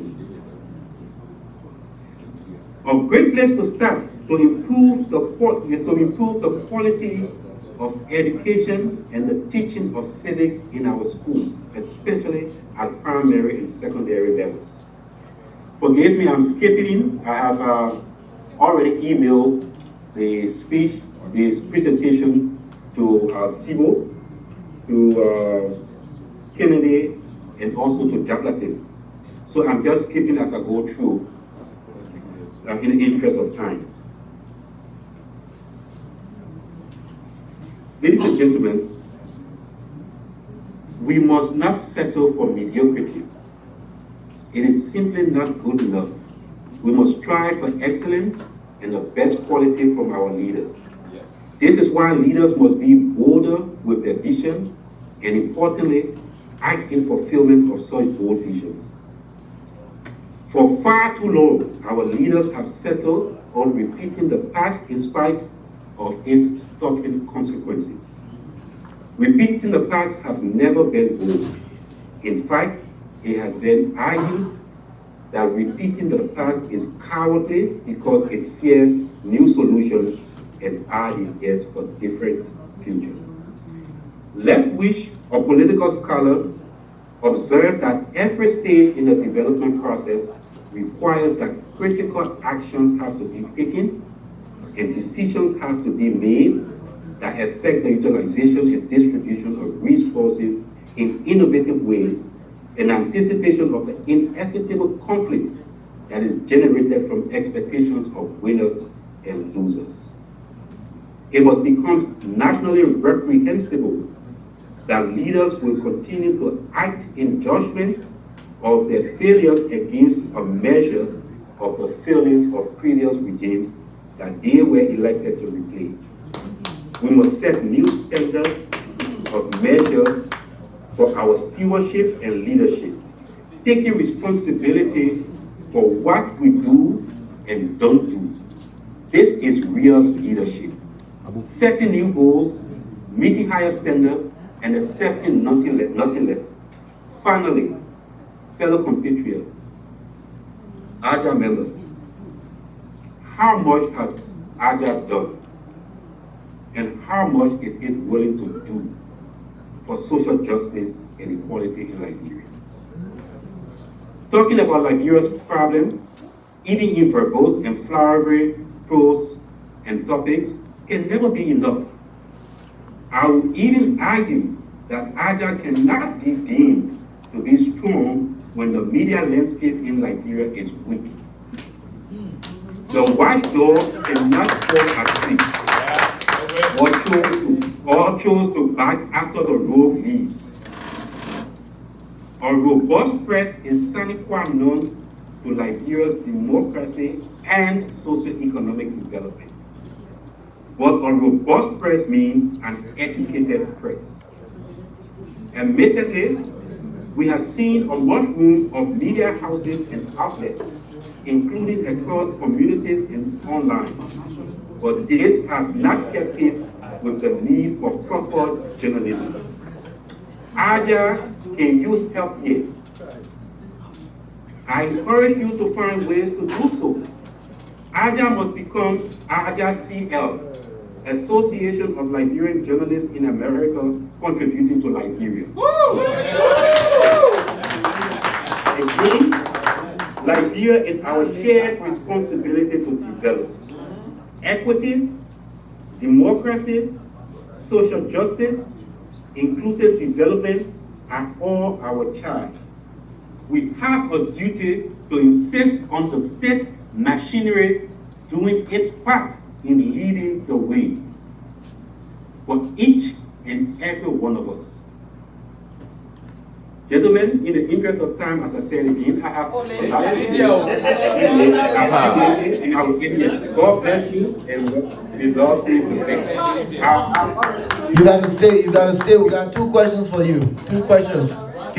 Yeah, come in and hold on. Mr. Whistler, you can hear me? I can hear you loud and clear. All right. So you got 2 questions, but hold on. Please correct it, ladies and gentlemen, not just gentlemen.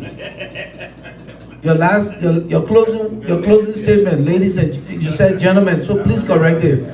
They want a gender balance quick. We have women and men in the house, so please correct it. So you have said ladies and gentlemen, or what? Yeah, that was the requesting. Ladies and gentlemen, I'm sorry. If any of you that are disinfected, I'm sorry, it was Salomon's. Thank you.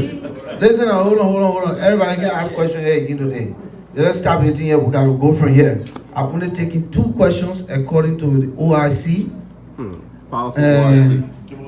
Powerful OIC. Hold on. The 2 questions coming from Eric Kennedy, who I jumped over in previous opportunity, and Mrs. Melody Keto. Sorry, 2 questions. All right. And Mr. Wisner, for the record, please add to your voices what you said, native to Congo. Add the people on the grounds to the people in the diaspora. That's the divide right there. I'm telling you the truth. On the grounds and those in the diaspora. Because, take note, please. I thought about that. We'll start with the lady. Thank you. Mr. Wisner, thank you for your presentation. My name is Melody Minzie Keta, and I have a question more about investment strategy, to help the country. And I follow you on social media and see that you have an office that is into tourism, investment, all of that. So I think this question, you could, try to answer. So the current government is engaging in a lot of external relations, literally making moves outside of the country to solicit and mobilize funding, resources, etc., and also, quote unquote, mend Liberia's foreign relations. Even though critics of the government think that these travels aren't yielding benefits or immediate benefits, and they criticize the government and the president for traveling, a lot these days. There are 2 schools of thoughts, and I want to know your opinion. One, critics think that the first step to mobilizing resources is to fix the system, in the country, ensure that anti-graft institutions, the legal institutions are functioning, and, get basic services to also function.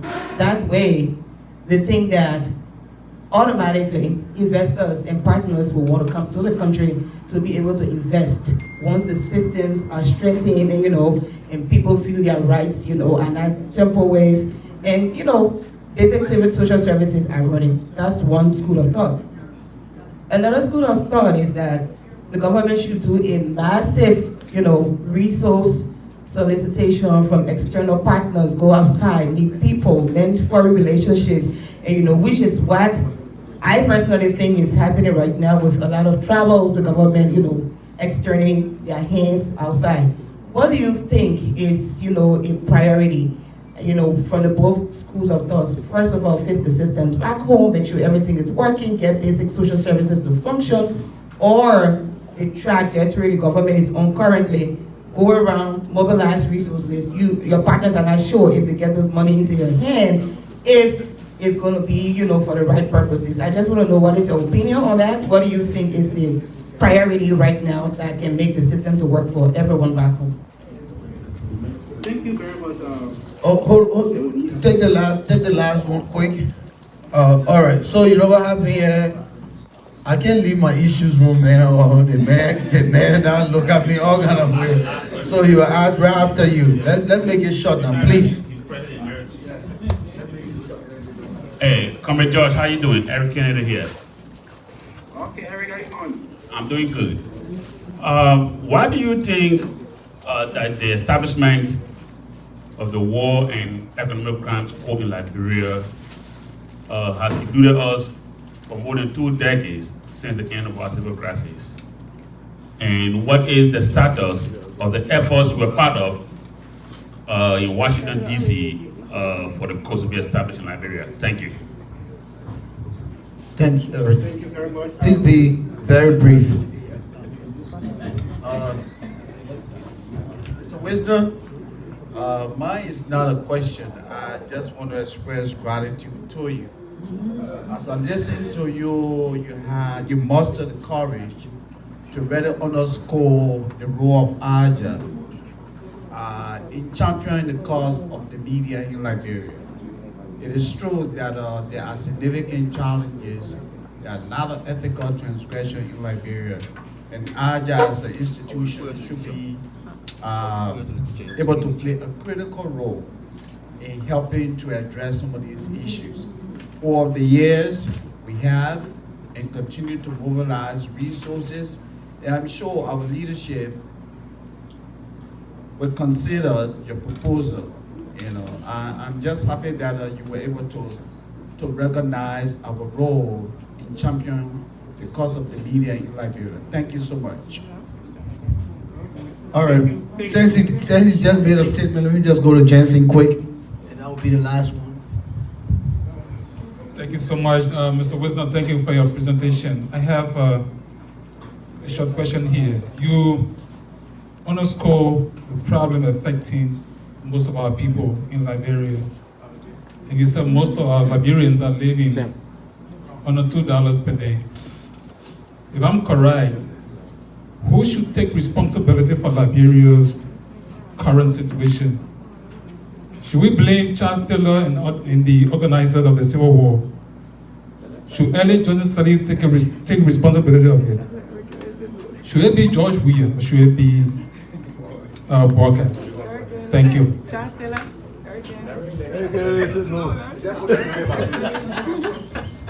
So, Mr. Wisdom, you can answer those questions. Let's just be brief, sir, because we have another speaker out there in Doha to come on. Thank you. I can begin to answer now? Yes, sir. Okay, I will start with the first question, Melody. Look, Melody, as someone who has been in the investment world, I was former executive director of the National Investment Commission, but my academic background in governance and economic policy says to me that while it is good for the government to build international confidence, rapport, and try to attract foreign direct investment, it is not, so to speak, a panacea for getting the economy back on track. The first place for any government, and that has been the mistakes of government of the past, is to first get the governance right. If you got the governance right, it is easier to attract foreign direct investment. Because, by the way, foreign direct investment does not generate the kinds of jobs that is needed to respond to the current labor market, the current demand of our citizens for jobs. You need the foreign currency for real, but what you need is to stimulate domestic production, domestic investment, and get the people involved in the economy. To do that, we must first address the governance deficit that have bedeviled this country since independence. Corruption, for example. How do we address corruption? We have a new situation brewing the country. I just said in my presentation that we have a very complicated political environment to add up to our economic mess that we're in. The complicated political environment that we have was amplified by the closeness of the election result. We are now seeing that the country is moving more and more towards travel enclaves. How do we address that? We are seeing that people who have committed gross human rights violations of the past and grabbed and have pillaged the nation's wealth are now finding sanctuary in elected offices and appointed positions with the hope that they will be shielded from accountability. How do we address that? We find the judiciary branch under strain, under stress by powerful political economic actors, preying on the vulnerability of our judges. How do we address that? The way, my people, is to look in. I believe that it is too early to judge the White House government, and I want to believe that the government is contemplating taking practical, realistic steps to address some of the internal contradictions, when I'm sure they are doing it in parallel with also seeking international assistance. If that is the context, with seeking international assistance to speed up the domestic agenda, then right. But if the thought pattern is that FDR are getting a lot of investors going to change things around, we are there for a long haul. Because in the first place, in such a chaotic situation, you're not going to have investments in the country. I'll just leave it at that. The second question asked by, I guess, Eric, is why has war crimes code eluded us for so long? The reason is, in my mind, simple. I think it is because the responsibility to create the environment for the establishment of the War Crimes Code is first and foremost on the shoulders of the state or the government of the day. If this is the case, then it will require the complete political will of the government, as it is in Liberia, and it has been since the end of the civil conflict. Those who have found themselves in position to ensure accountability themselves been wanting of accountability. In some cases, their very political survival has depended on people who are alleged or suspected of gross human rights violation. So there has always been a conflict of interest from the get-go.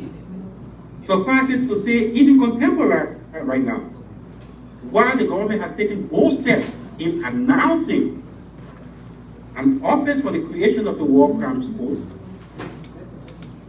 we are yet, but it is incumbent upon the government to take a step forward by practically giving support to the public pronouncement. The establishment of the code has eluded us because those who are supposed to give birth to the establishment of the code are also wanting.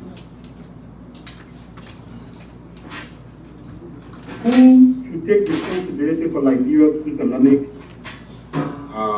malice?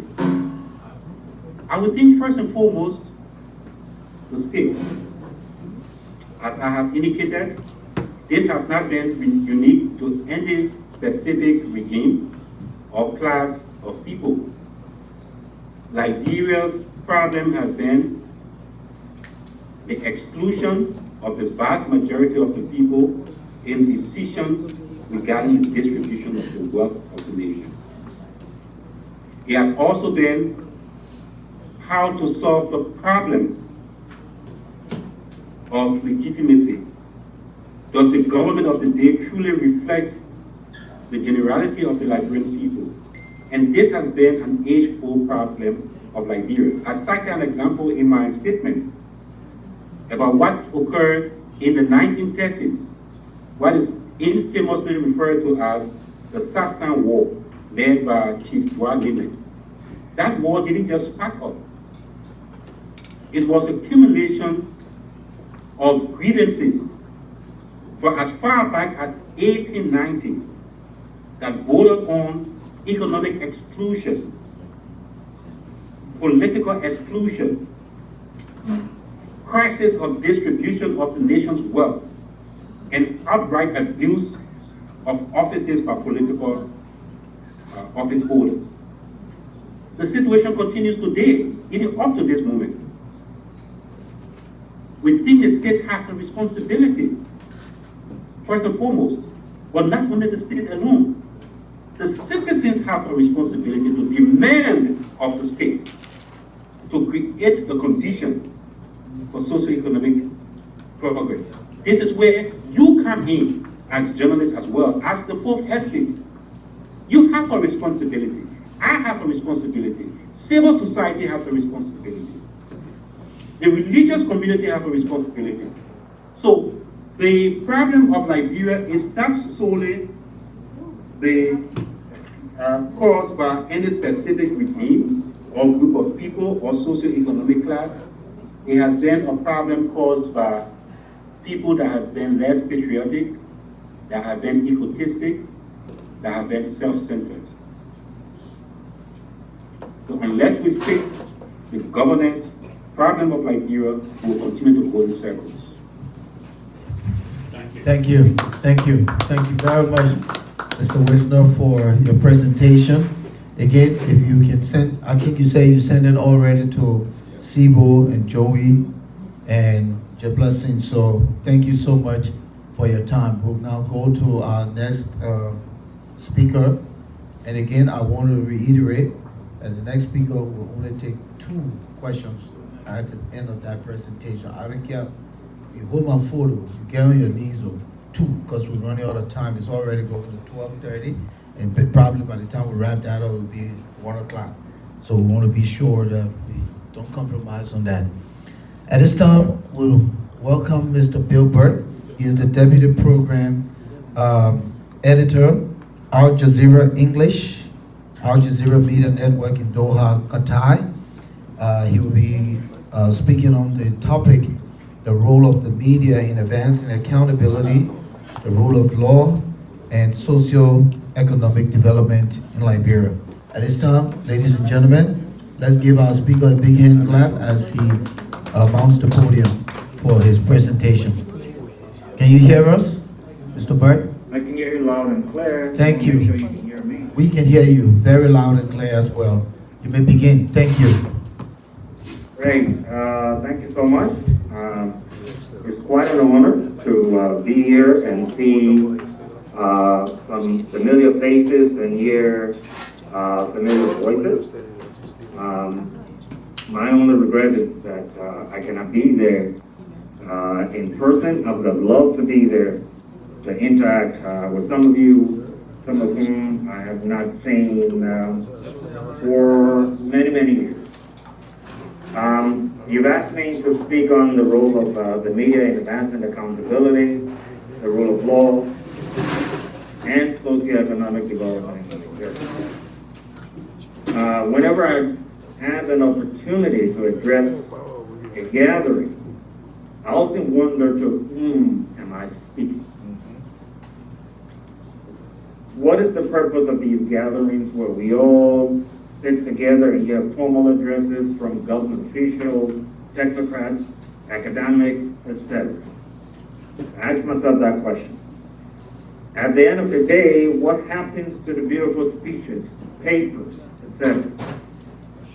We just heard Mr. Whistler make some very critical points. Earlier we had Dr. Pele as well as Tenet making other very salient points. What happens to these at the end of the day? I always ask myself. do they in any way make a difference? In my case, in our case, how does what is said here impact everyday journalists in Liberia? How does it? How does it impact the everyday journalist who is struggling against so many odds to inform the Liberian people? Does he or she suddenly begin to understand his unique role in shaping Liberia based on what I may say? I've been accused of, overthinking at times. And so maybe when it comes to an opportunity to address a gathering like this, maybe I do overthink. But because of these questions, because I raise these issues a lot of times, I often shy away from speaking at such gatherings because sometimes I feel like it's meaningless. What's the point? What's the point? There are other times where I'm very selective in choosing which invitations to accept and which not to. In this case, I decided to accept this invitation again because I feel like I'm a part of the Liberian media. I also feel like, in a way, even though I have not been an active ALJA member for years, but in a way, I see myself as a part of ALJA, having been one of those who founded ALJA many years ago.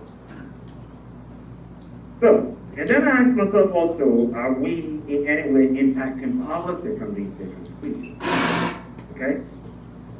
Whatever the case, I'm here, and I wish this was an opportunity for me to address the young women and men who ply our trade, who are now at the helm of leadership and other responsibilities of our noble profession in Liberia. Let's face it, my colleagues, many of the journalists of this year, or those preparing to join the profession, be it in Liberia or elsewhere.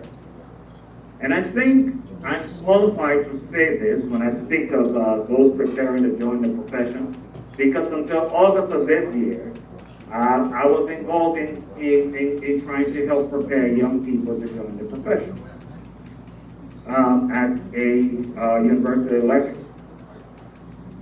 And I realized from my time at the university and my time interacting with journalists that many young people preparing to enter the profession, they're just sitting there thinking of their role in advancing accountability, the rule of law, and socioeconomic development, be it Liberia or anywhere else.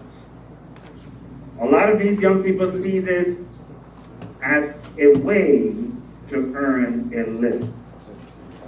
In some cases, even those who practice the profession do not understand the complexity of the enormous task of advancing accountability, the rule of law, and socio-economic development.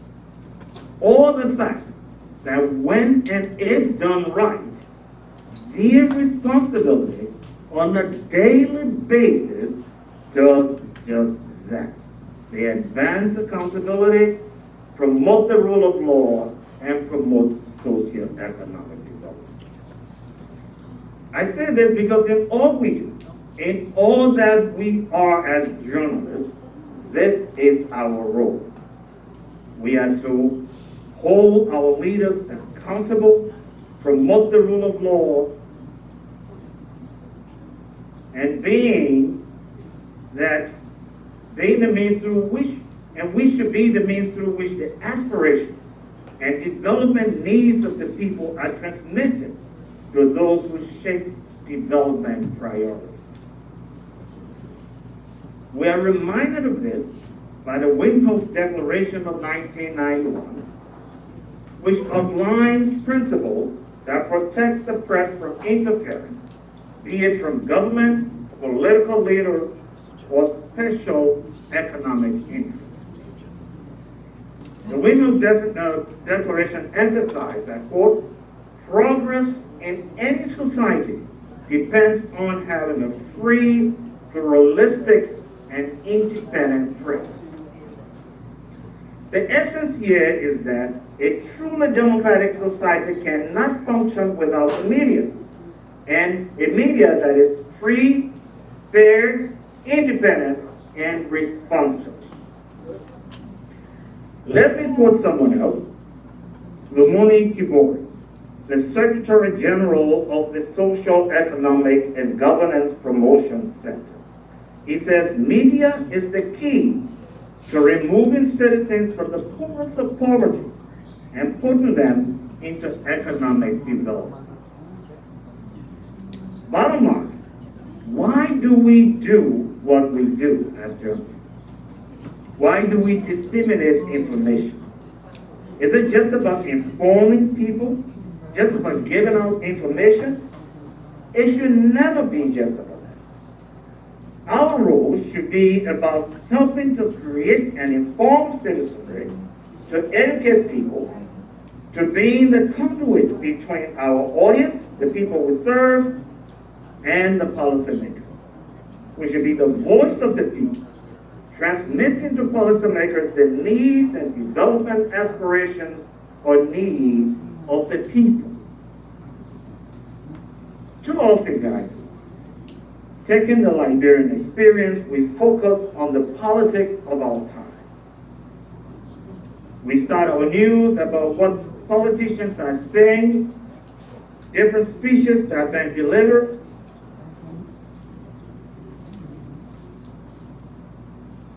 Quite often, we barely mention what's happening with the people that we serve. We barely mention what's happening with the everyday market woman, the everyday peddlers on the streets. We barely mention.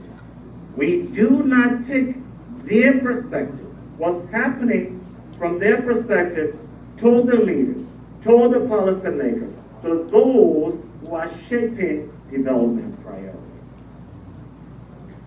The UNDP knows that journalism, and especially high-quality investigative journalism, has the power to hold a government accountable to its electorate, to uncover the truth behind the operations of public and private institutions, and to provide citizens with oversight over the activities of the state.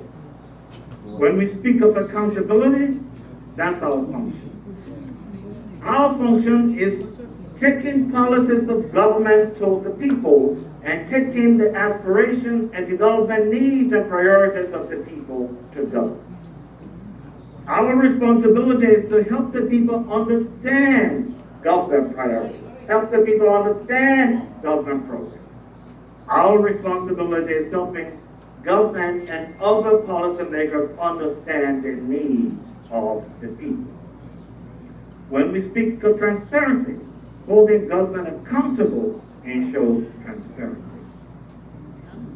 What I've been saying here, my colleagues, is that every day when we inform the public, when we investigate corruption, when we ask elected governments to account for their promises, when we inform government, policymakers, and others of the people's aspirations and needs, then every single day, we are advancing accountability, the rule of law, and socio-economic development. However, my friends,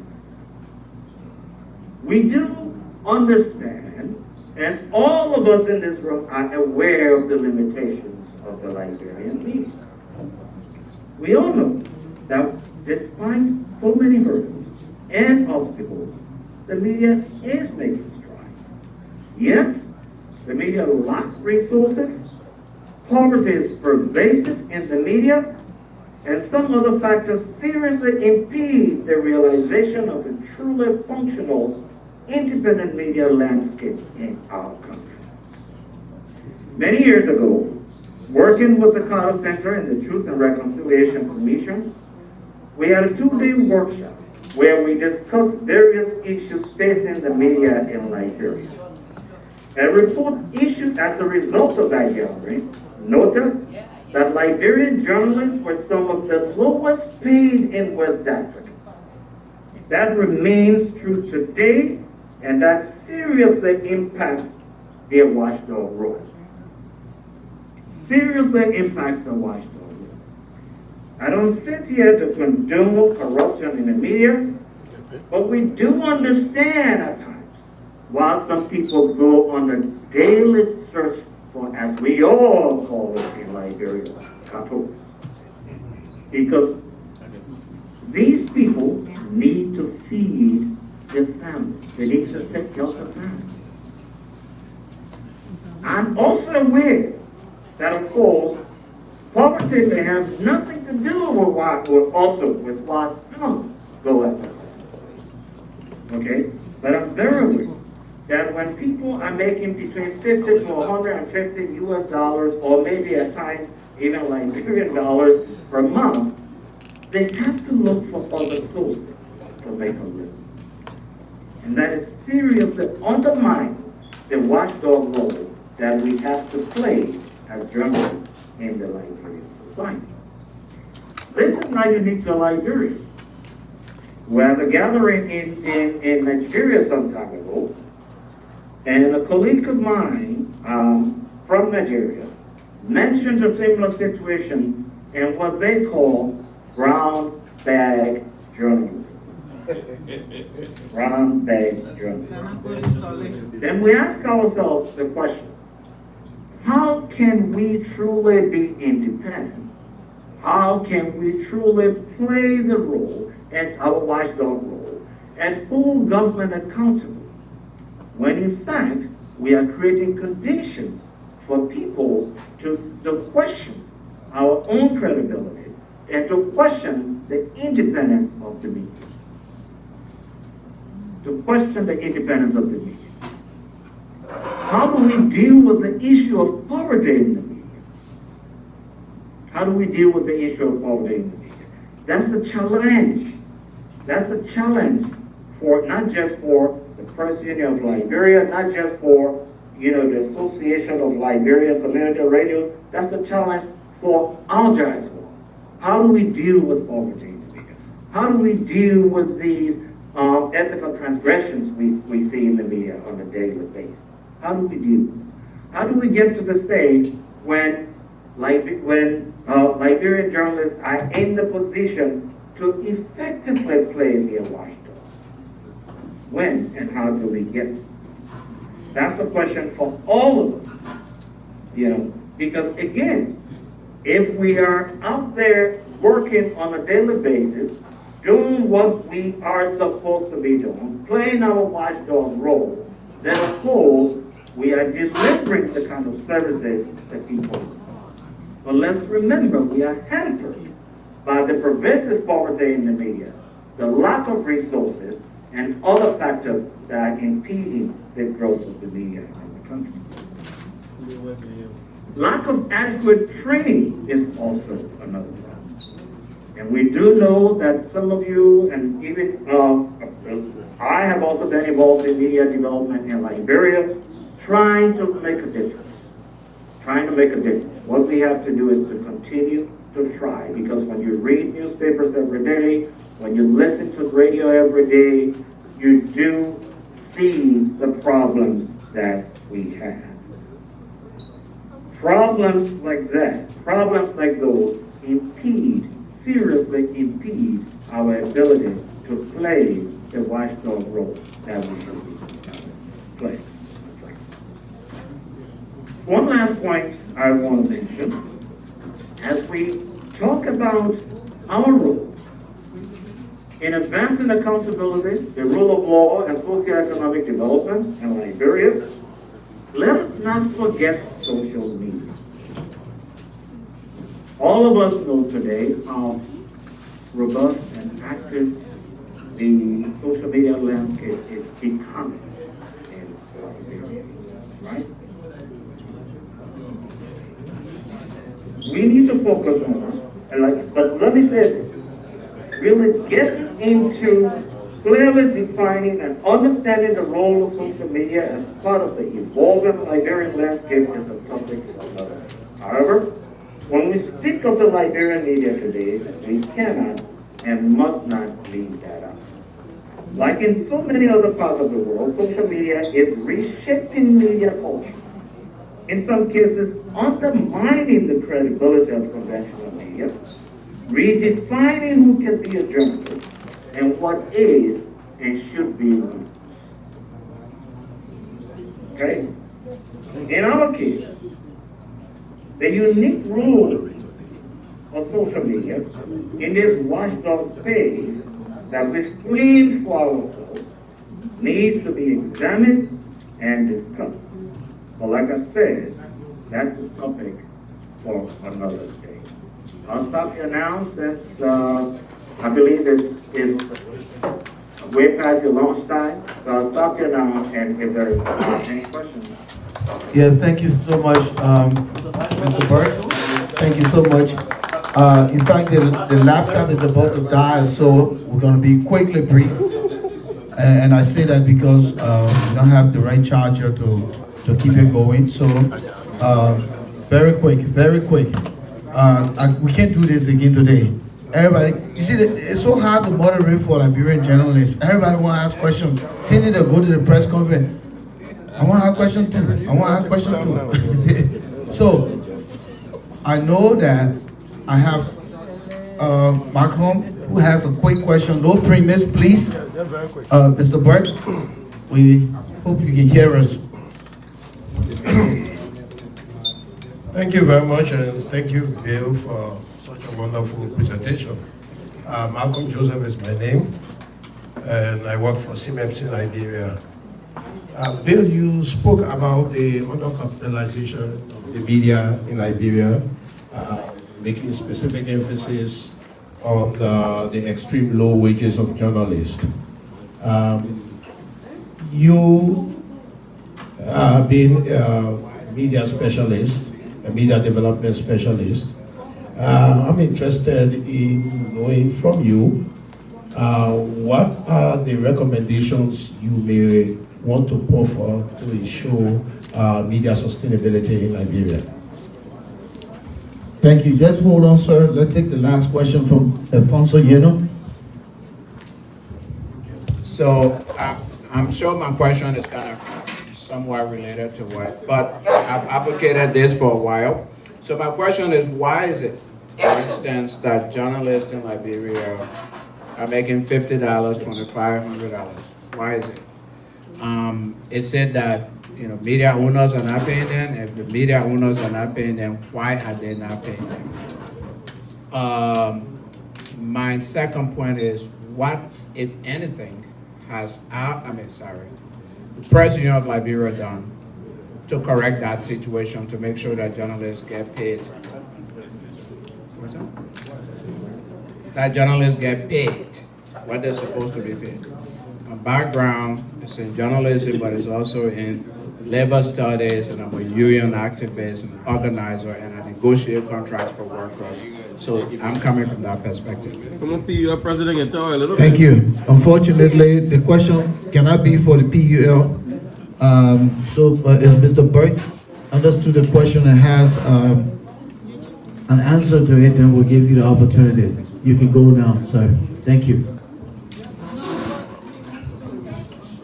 Yeah, that's what I'm saying. You can go now, meaning answer. You can answer now, yeah. All right, Malcolm. Thanks for the question. Here's my thing. When I first began to engage media stakeholders in Liberia in the initial days after the war, Malcolm, as you are aware, because you've been around in media development for a long time, this problem was there. All right?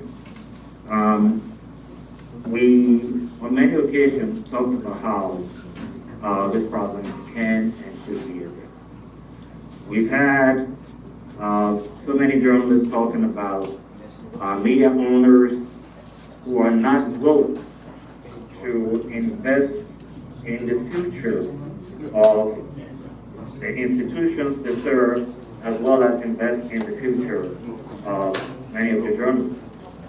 You've had journalists who say that the media owners do make the money, but they're not willing to pay the journalists relatively well. I can safely say, in some cases that is true. In other cases, you have media owners who are not making the money. We talk about media sustainability. One of the things that we tried to do back then was to help media institutions develop business models. Business models. Those who are at least then able to sustain themselves over the years. We try to work with them to say, let's develop business. Because without the necessary business model, at the end of the day, you may not be able to sustain the entity that you created, the entity that you invested in. And let's face it also, a lot of times we are involved in subsistence existence. What do I mean by that? Whatever comes in goes into our pockets, and we walk away from the institution, and that on a daily basis, and that is used to sustain us and our families. It is not reinvested into the entity. Without naming names, we know of institutions that fell apart, that broke down because money coming in from ads and other things was not reinvested in the institution. It was not reinvested in the institution. So when we talk about developing a business model, when we talk about developing a model for sustainability, we can make efforts. People like CMES and other groups can make efforts, do all of the training. But at the end of the day, changing work culture is a big problem, a big issue. If people are not willing to change the culture, the way they operate, no amount of training, no amount of business development will get them to where they should be. The other thing that I would say also, and Malcolm, I don't mean to point you out there, but you're involved in media development, is that perhaps we need to sit together again and try to figure out how we can solve the problem of pervasive poverty in the Liberian media. How we can solve the problem of so many journalists being underpaid. We need to think about that. I think at one point the Press Union of Liberia was involved in, I think, what was that? Trying to come up with some sort of a labor bargaining agreement. I don't know how far that they got with that, but the whole idea was to seek the interests of journalists. Those people who are working so hard each day and are making about $50 or $75 or $100. Sometimes it's happening because the institution, because that's what the institution can afford. Other times, like I said, it's happening because the leaders of the institutions are not willing and ready to reinvest in the entities that they lead. All right? Again, the question I was asked about the press union, I think that should be put to the press union. But like I said before, I do believe the press union have been involved in trying to structure a labor bargaining agreement. I don't know how far they got with that. I was asked to sneak this in quick while you're there. With the PUL long-standing conflict, what recommendation can you offer? Say that again? The PUL long-standing conflict, and I know you are aware that the PUL has been in a long-standing leadership conflict. And that bothers me a lot. I must be frank with you. It bothers me a lot. The Press Union of Liberia has been around since 1964. We've had issues in the past, but never to the extent where the union is as divided as it is today. I do realize that there's been a committee that's been working on this, and there are also other members of the union, or former members of the union, I believe veteran members, who have been engaging, different parties. So I've been thinking and wondering what can be done and what should be done. And I think maybe it's time, to turn to some of our elders, put an elders committee together. And when I speak of elders, I'm speaking of some of those whose backs may be too, too old to bend over. I'm speaking of people like Mr. Benz. I'm speaking of people like Main Warrior. And see if we can, and maybe all of these things have been done. I don't know. I do know there was a committee that was working, and there was some people here in the States who even lent a hand to the committee to try to solve the problem. But I don't think we should give up on that. I think maybe we need to have, like I said, a committee of some veterans who would try to sit together with the different parties and figure out, how we can resolve this issue. I do know efforts have been made in that direction, but my point is we cannot give up. We cannot give up. Okay, this union has been around and has been making contribution to the development of Liberia for years. During the years of September, I don't know how many of you, I think some of you in that hall are old enough to know this. The Press Union of Liberia was in the vanguard, advocating for the rights of the Liberian people, not just for press freedom. You had people like Isaac Bantu, people like the late Claude Heenan, the late John Bongo, who were dragged downstairs because the Press Union of Liberia stood up for the rights of the Liberian people. Dragged and detained at Postdoc and other places. We've made significant contribution to the development of our country, and despite all of the efforts, and let me commend those who have been involved in trying to negotiate. And at the end of the day, while we may have a new leadership, we still have the problem. We cannot give up. We cannot give up. I am ready and willing to lend a helping hand to see how best we can solve this problem, because this problem must be solved. It must be solved. We cannot have the union as divided as it is. What is the age-old adage? What? United we stand, divided we fall.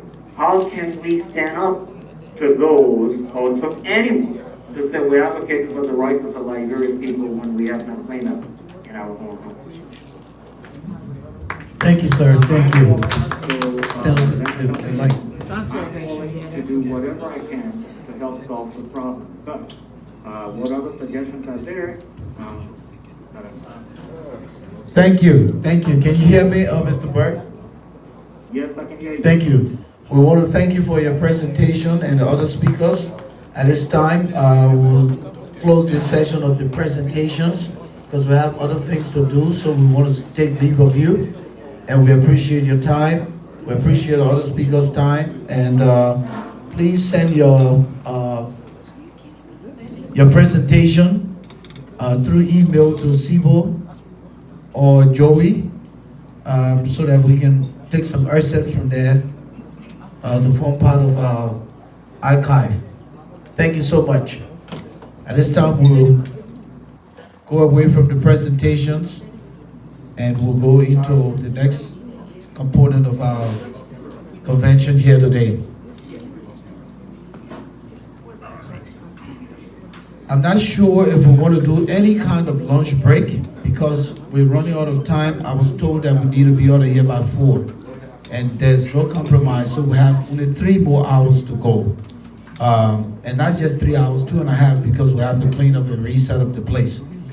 So at this time, I will remind you that we're going into the business session, and this session is comprised of the by-elections that will be conducted by the Elections Commission, headed by its chairman, the Reverend Swadede. And we'll be looking at 3 posts, the National President, National Vice President, and the National Secretary General. We'll also have chapter reports. Delaware chapter, or Delaware Valley chapter, Mr. Samuel Abu, the New England chapter, in that presentation will be made. Mr. Roland Brown, the Midwest chapter, Mr. Success Minor, and the Delaware Valley chapter, Mr. Reverend Suatede. So again, please make sure that your presentations are very short and succinct and to the point. And from there, we'll have report from the transitional leadership headed by the OIC, Mr. Joey Kennedy.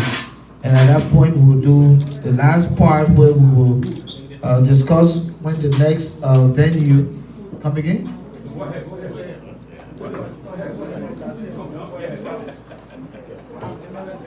So I'm just running through the agenda so we know. So then after that, then we'll decide where we're going to be meeting for next year's convention and an adoption, reading and adoption of the convention's resolution. So at this time, we'll turn over to Mr. Bede to hold this quick white ballot elections.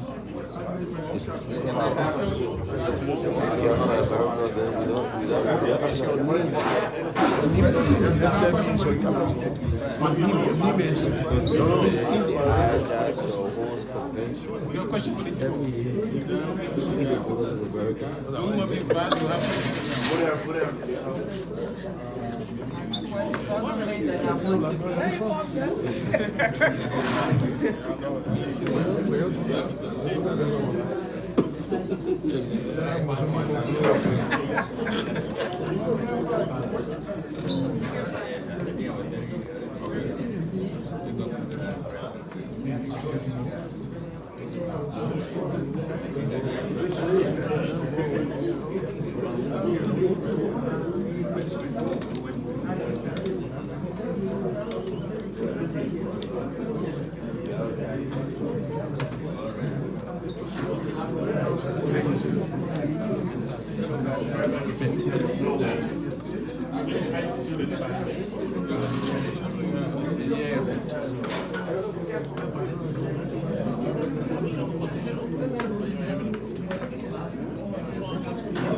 One, two.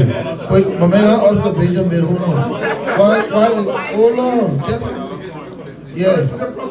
While the man is setting up quick, I want to just quickly say that we have a serious emergency. Very serious emergency. Yes, very, very serious emergency that will require us to raise a small token, and we'll let you know right after whatever you can put in our plate when I come around. In fact, you see, she's right there.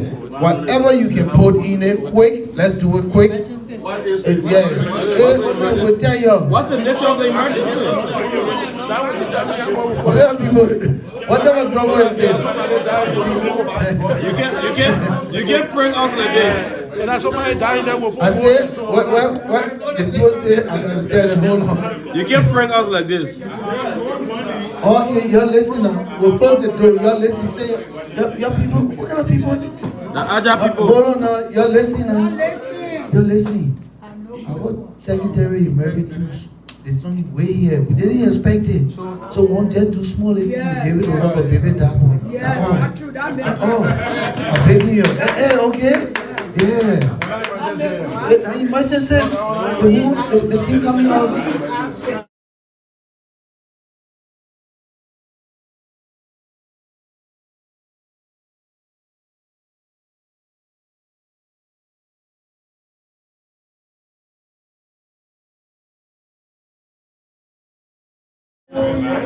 Look at the kind of trouble here again. Look at the kind of trouble here again. But let's start it on a keep out. Yeah, my man.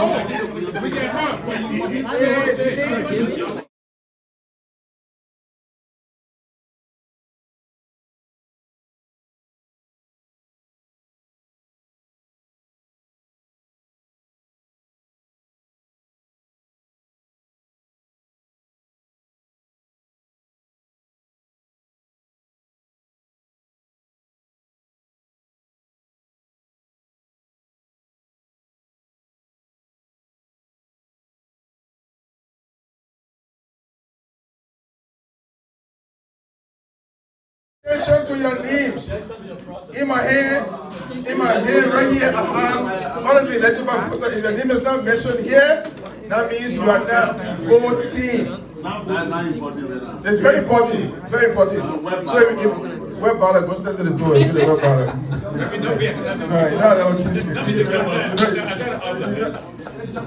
Kennedy, please give me also the picture. So I'm going to call the names here. Please pay attention. Sibo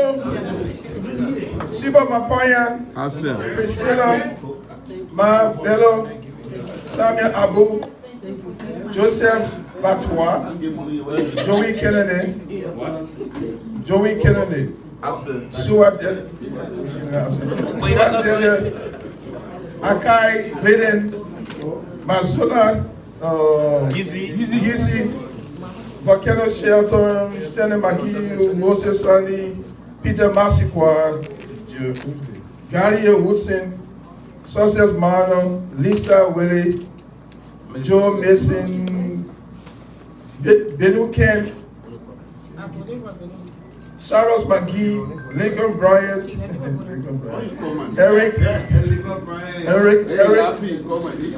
Kennedy, James Jensen, Ted Kennedy. my own lawyer in the house. Did I call Eric Kennedy? Okay, Eric Kennedy, James Jensen, James Shipley, Jackson Seaton, E. Deconti Brown, Malisa Chia, Moses Wenyu, Cheche, Jefferson, and Dr. Johnson. Are we missing any name? Yes, sir. Can you call Sarah name? Oh, no, the Secret Service, yeah. Sarah's the one that lists, yes. So I hope we capture everything. Want to be the person? Marco, please come join me here, Marco. You're not letting me all of these things. I want Sarah to help you by his videos. Now, I'm helping you here. I'm putting it. I'm going to ask you, but you're giving too much progress. I'm helping you to put on the records. So what we're going to do, we're going to make sure. What my balance? Let the ballot left in Maryland. Don't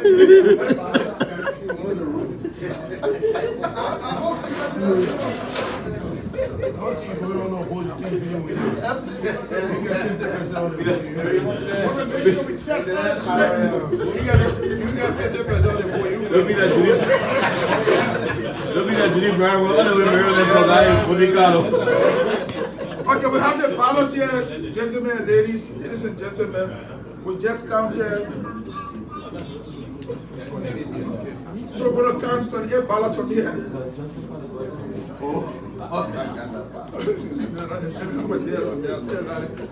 So we're going to count 28 ballots.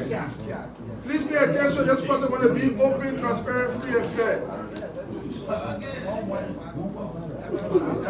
We know that, but there's something wrong. We're not doing that. 1, 2, 3, 4, exactly. We are counting the ballots. Please pay attention. 1. Let's finish. No one voted there. 2, 3, 4. The process of money democracy. 5. I may y'all get a chairman chance. The chairman last year for your tenure.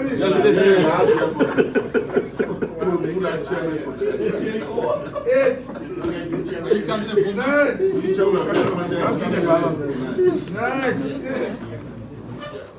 11, 12, 13, 14, 15, 16.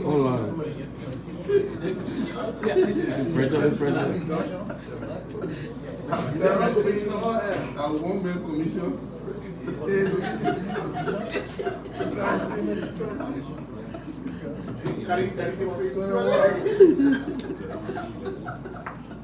21, 22, 23. They put a major all less on the ballot. 26. So we are down less on the ballot. 27,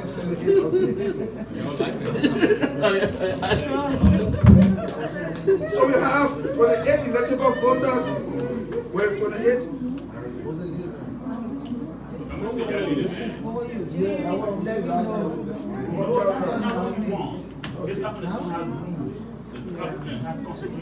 All right. So, Want to block voting? No contender. The white ballot will be cast. If you were we don't have that in our election guidelines. the election guidelines is Follow me. the election guidelines is supported in the Constitution. The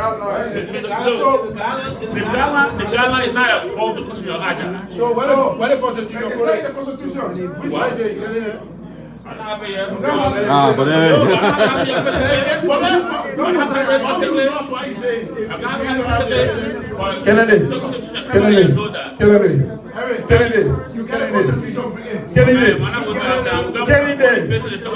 People are running opposed. Joseph Kennedy, listen, brother, listen. I have the copy of the Constitution. And what you just mentioned, you just basically the Constitution. You just went in constitutional violation. Don't forget I chair the review of the Constitution. So I know the provision of the Constitution. Having said that, we have to the 8 ballots here for us to test the election today. Margaret, please put it to 5 minutes. We're not listening here. The guideline says we will give the contestant, our sisters and brothers, an opportunity to tell us what is in their mind for ALJA. So we want to do that very quickly. Here for each of the candidates, we'll start from the Secretary General, the Vice President, and then the President. Yeah. So after that, we go through the election. We should be taking 30 minutes here on the process today. So please, let's do it carefully. Where is the Assistant Secretary General? My assistant, Thank you. Where is she? Kennedy for secretary. Yes, Kennedy for Secretary General. Where is she?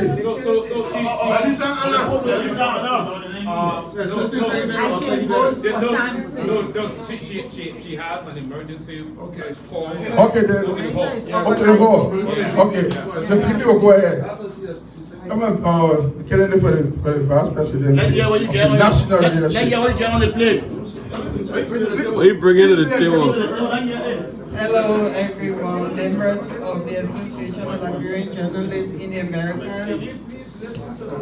Fellow Kennedy, Melissa isn't here, but there's more than one of us. And our colleagues from Liberia. My name is Priscilla Janet Mabella. And I'm running for the position of Vice President of this association. As a committed advocate for press freedom, women's rights and media development, my career has been dedicated to empowering underrepresented voices and advancing the causes that uplift our communities. Throughout my years of experience in media, I've founded the Noonday Advocacy Group, a platform committed to amplifying the stories of women and addressing issues of social justice with emphasis on gender justice. In addition, as former chairperson of the Membership Grievance Ethics and Professional Standards Committee here at ALJA, I have worked diligently to uphold the ethical standards that strengthen our organization and ensure fairness for all members. My vision, if elected as a Vice President, I will focus on 3 core areas: fostering professional development for all members, strengthening partnerships that increase opportunities for Liberian journalists, both in the Americas and back home, and ensuring our association remains a strong voice in advocating for free and fair media practices.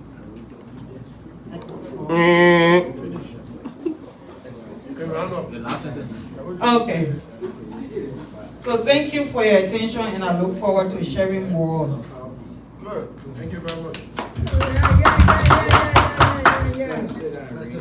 That was Madam Priscilla Janet Mabella, Thank you, Vice Presidential candidate. We now call on candidate Joey T. Kennedy. Kennedy.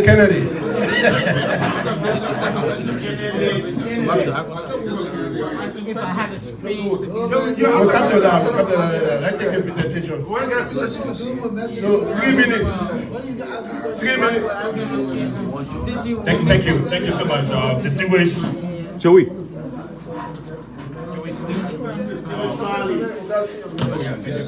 Thank you so much, my distinguished colleagues, members of ALJA. We just want to state here that most of the things, or all of what my colleague is running as a vice president, national vice president, stated, are things that we as a new leadership desire to achieve. We want to stand on the successes of Mr. Joe Mason, Mr.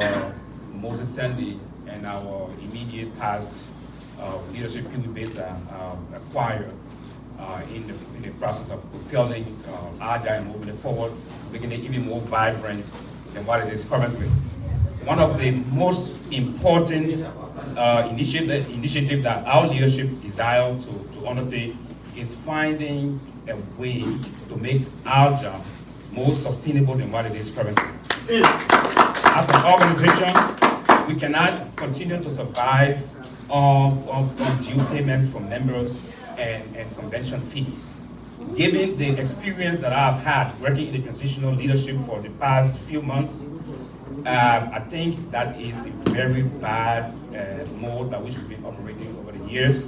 And I think at this point it's important for us to put into place much more innovative ways by which we can generate revenue for this organization. So when and if elected, my leadership, our leadership, will work very assiduously in finding ways by which we can explore possibilities to raise funds for this organization. We've already identified areas by which we can do that.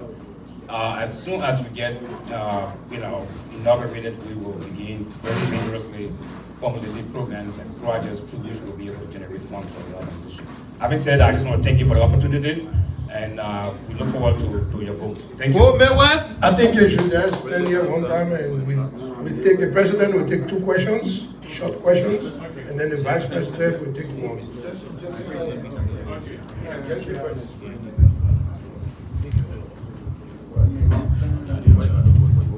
My question is on welfare.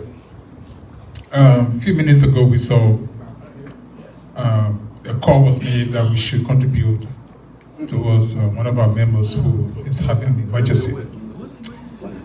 I'm saying this because a few weeks ago, my mother passed. I'm not saying this, my mother had died, right? She's been buried.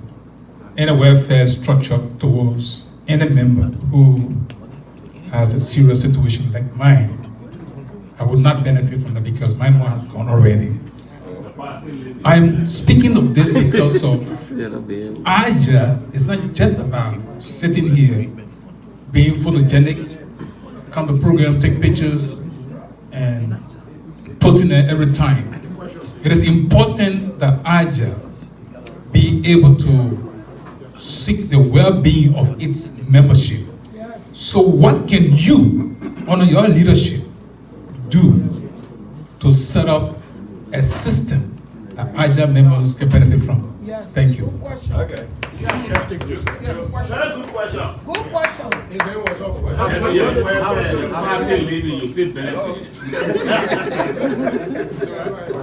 Okay, my name is Gadier Woodson, former secretary of ALJA. Now, my question is to hopefully the incoming president. At what point are we going to lose you to Monrovia? The man when they receive that green letter. Who's a very good question? The man knows about Please, hold on now. Let the presidential candidate respond. Okay, so let me just start with the most recent question. So, I just want to let you know that I do not have any desire to transition to Liberia even within the next 5 years. And the reasoning is basically for professional and family reasons. I spent more than 40 years of my life in Liberia. I've just immigrated to the United States, and November is going to be 8 years here. There's a lot of things that I want to learn, even though I've acquired substantive and substantial amounts of education, but I still want to continue to imbibe some experience here, in our country. Additionally, in this country. Additionally, the only time I will ever desire to go to Liberia is when my little son, our last son, who is in the 6th grade now, enters the university. When my little son BJ goes to university, that's when I'll begin to think about going to Liberia. So you're talking about, and if we don't make new ones, so because I don't want anything to be able to interfere with the growth and development of our children. Because if you leave, I believe that if I were to leave my children here, my family here to move to Liberia, for a single mother to take care of boys in this country can be very hard, and it's going to lead to problems for my kids. I don't want my kids to go out of whack as others are. So I don't have any immediate plans to go to Liberia now, not even in the next 5 or 6 years. So that's that question. Now, on the issue of welfare, I think this is something that myself have been concerned about. ALJA, this organization has I mean, from what I've experienced, the membership of the organization tend to lean towards supporting certain members in certain circumstances, while when they see similar circumstances existing in another member's case, they don't care. People don't care. Like, for example, last year, I'm coming now, I just want to leave the premise. So, if for example, a person who has maybe people who tend to look at you as being friends with is bereaved, people will contribute a whole lot. And on the other hand, when other members are bereaved, that similar thing doesn't come up. So we are going to formulate a more substantive way by which we'll be able to reach out in an equitable manner to all individuals of the organization in similar mode. We're not going to prioritize one group of individuals over the other, because we believe that every member of ALJA has the same right and responsibility, and we all should be able to help as leadership to be able to resolve their issues. Thank you. I think that should be a constitutional reform issue. So now we move to the vice presidential. Vice President, please come forward. Any question for the vice presidential candidate? No, man. Any question for the vice presidential candidate? No. Okay. Yeah. No, we got one question. Adam. No more qualified. There's no escape for you. Come on. But first, what you want as a young lady?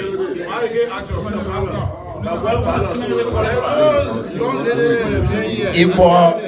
Guys, what's wrong? Nobody made us when we're asking the men question. We're asking the woman question. You're making us. Why you don't like women? So my question is, I've been looking in this room. Looking in Liberia before we came in, those of you, and looking in this room. That's a very low representation of women. In ALJA, and of course, I believe the same is true in the practice back home. When you become VP, what are you going to do? What specific plans and programs you have? Since in fact you are an advocate for women's representation, what specific ideas and programs you intend to bring to ALJA that will boost the participation of women in ALJA?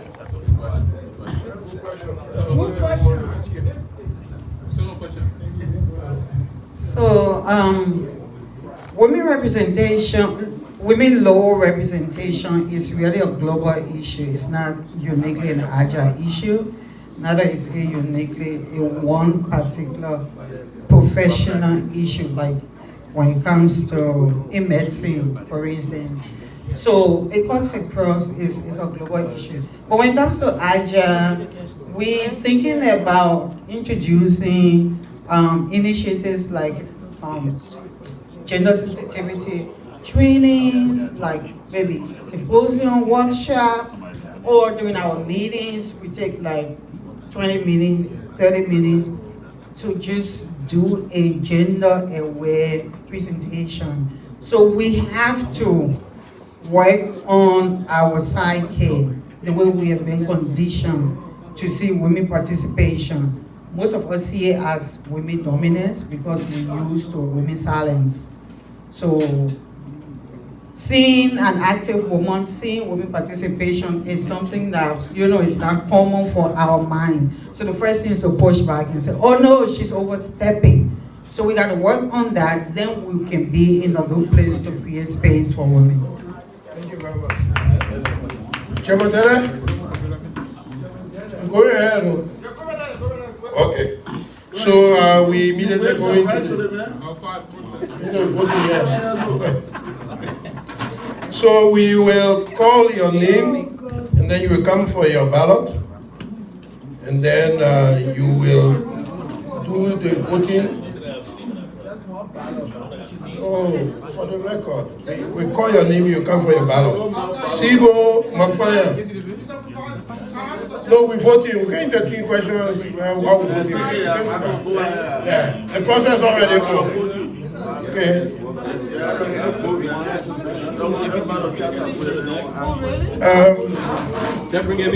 Priscilla Bello. Yeah. No, you don't just share it. I can't be on record. Priscilla? Yeah, your ballot, please. Sama Abu? Where Abu? Abu not here, you see? Yeah. Joseph Batwa? Yes, sir.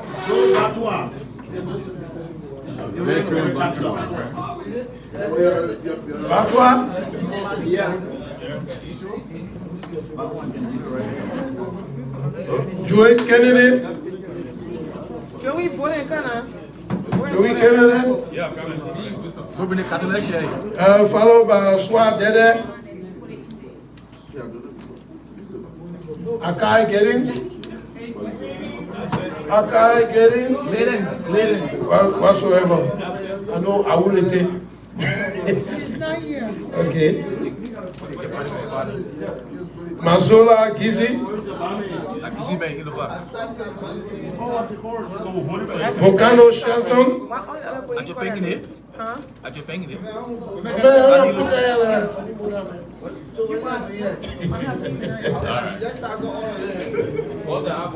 Stanley McGill. Stanley?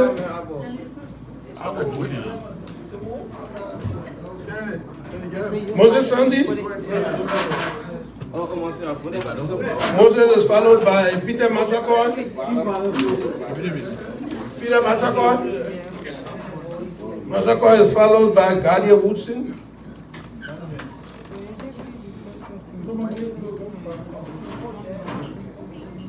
Gadia Woodson, Success Minor. Success is followed by Lisa Willie. Joe Mason, followed by Bindu Ken. Saros McGill. I'm McGee, not McGill, please. McGee, okay. Yes, sir. Let's see where Joe is. Sama McGee, sorry. Lincoln Bryant. Lincoln is followed by Eric Kennedy. West chapter emeritus. Lincoln. Lincoln is followed by Eric Kennedy.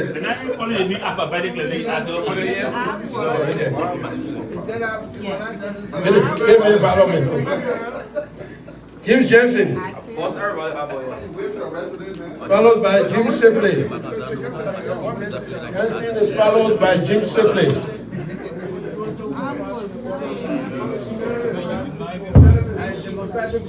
Jackson Seaton. Jackson Seaton. Bring us up.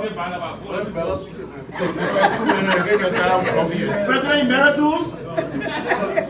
Jackson Seaton. Degonti Brown. That pause that album. Degonti is followed by Melissa Chienana. Moses, were you? Moses, were you? Change your Jefferson? Jefferson? Dr. Samuel Wayne Johnson. Samuel Johnson. Is he here? Yeah. We travel. I'm making sure he's here. Travel. So, come in. She can work for her. Who's the writing? Yes, it's my book.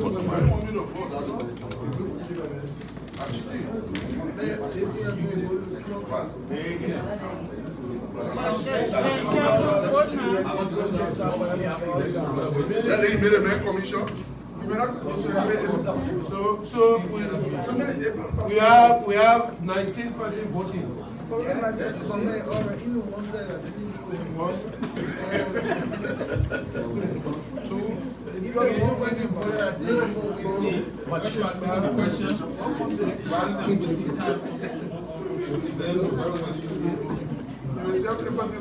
Why you buy your question me where you get it?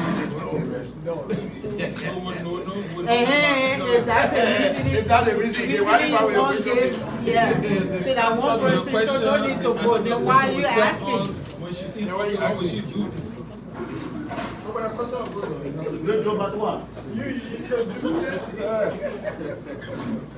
The former presidents are thinking about coming back. This former president.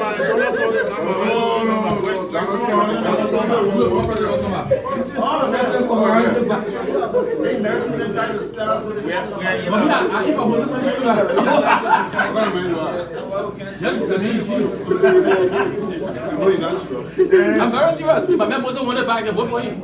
I will vote for you. You're not saying that honestly. He's a very good president. 1981 was else can be I've been saying it. At some point we'll start recycling. Yo, recycle. I told what's the champion boss, we'll bring it back. We'll stop it before it happens. Well, what was Joe missing? It not happening. Why not? Because I don't want you. But Joe missing on the candidate. Joe missing on the candidate in the next election. We come here and medical decision ready here today. That's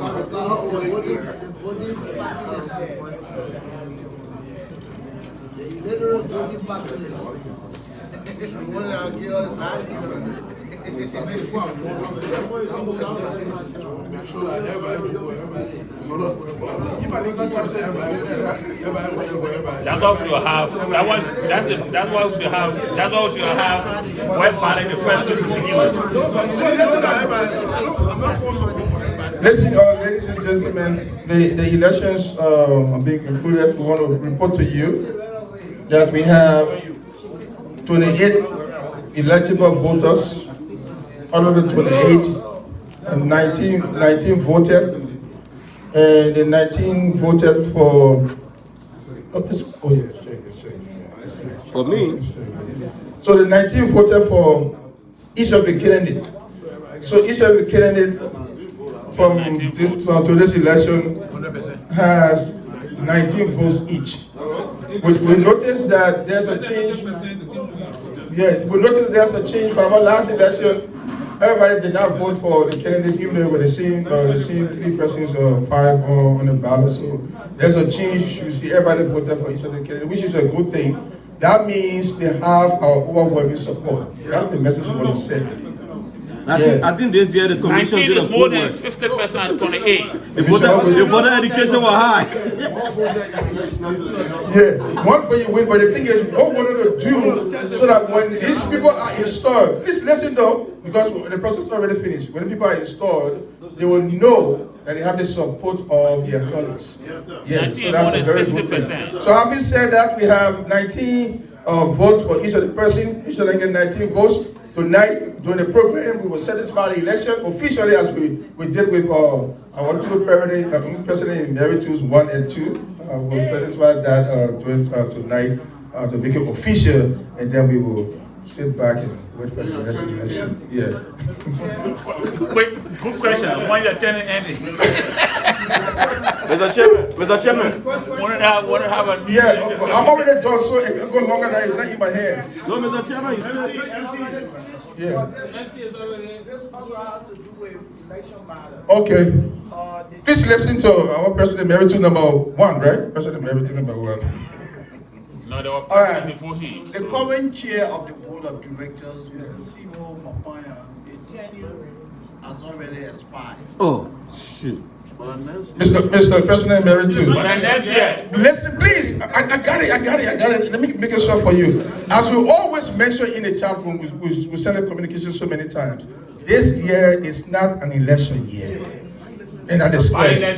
So when we get to the election year, that's when we're going to deal with the issue of the chairman. So let us know. Can we then agree that since this is not our election year, It's a special election. can we agree that we allow this man to continue to serve until we go to 2025? Officially, that's what that was. The man. Yeah, we need to determine Mr. Chair. Okay, let me conclude this thing because my process is done. I got a big official. Yeah, my process is done. So any other extraneous matter will be discussed at the later time. Thank you very much and have a wonderful day.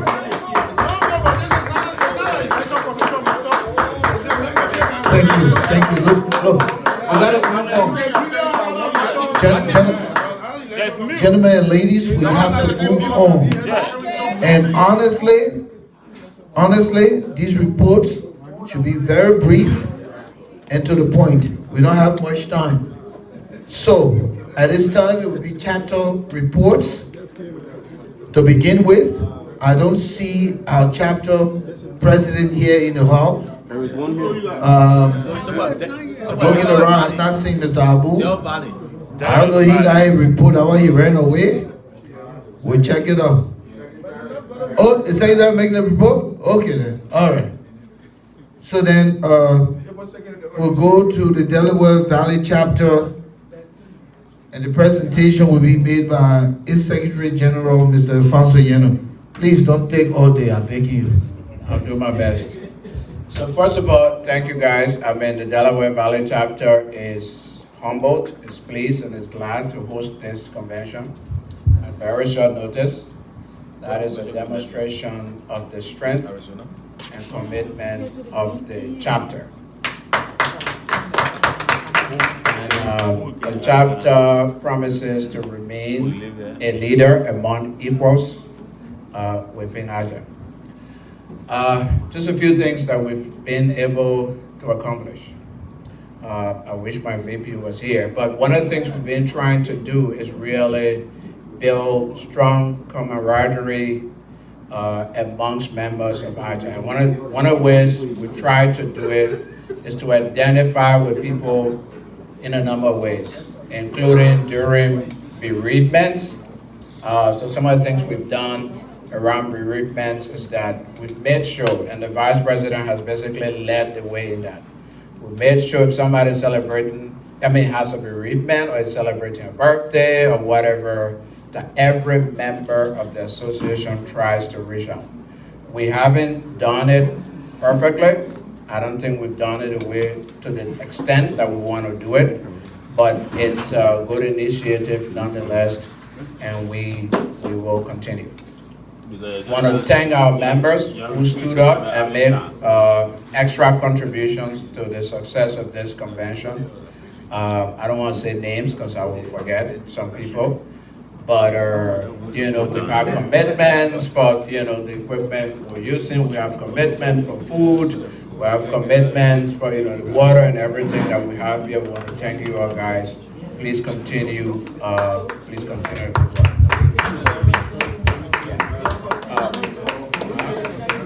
I will not come to the chapter meeting. This is a report. I wrote the stuff and I posted it in our ALJA Delaware Valley chat. So please go there and read it. If you want, some of us are not in the chat. Guys, listen. Listen to the man, please. Listen, please. Did you get from our reports or other speeches that were given here earlier? Who gave the report? Do you want me to get you copies of the report now? Yes, We're please. going to be heading to the secretariat. No, be here. Guys, slow down, guys. But you said you must slow down too. When we finish, we'll present our report to the secretariat, and they will distribute it to you, just like all the other speeches you heard earlier will happen. I don't have a report to give out to you all right now. So that you are making remarks, sir, on behalf of your chapter. Okay, so let me make a remark behind my chapter, if it pleases you. Yes, sir. We don't consider this as a report because how you call it, according to our convention, you should present a report by your chapter. So we don't consider it as a report. What is a report? What constitutes a report? You are making just so you don't have a report. No, what constitutes a report, young man? The overview Is of a the report. What chapter is for a the year. report? A piece of document is a report? Yeah, guys. Yeah. We have to clean it up. Thank you. So, exactly. Thank you, my sister. So again, I want to re-emphasize here that when other chapters feel that the Delaware Valley chapter should make sure that ALJA had a convention this year. Maybe other people have written reports, but we have the receipts to show. Thank you. Okay. Do we have the New England chapter here? All right. Do we have the Midwest chapter here? Yes. All right. We want to have this a success minor. You want to do it from your position? Okay. If I can read a report. The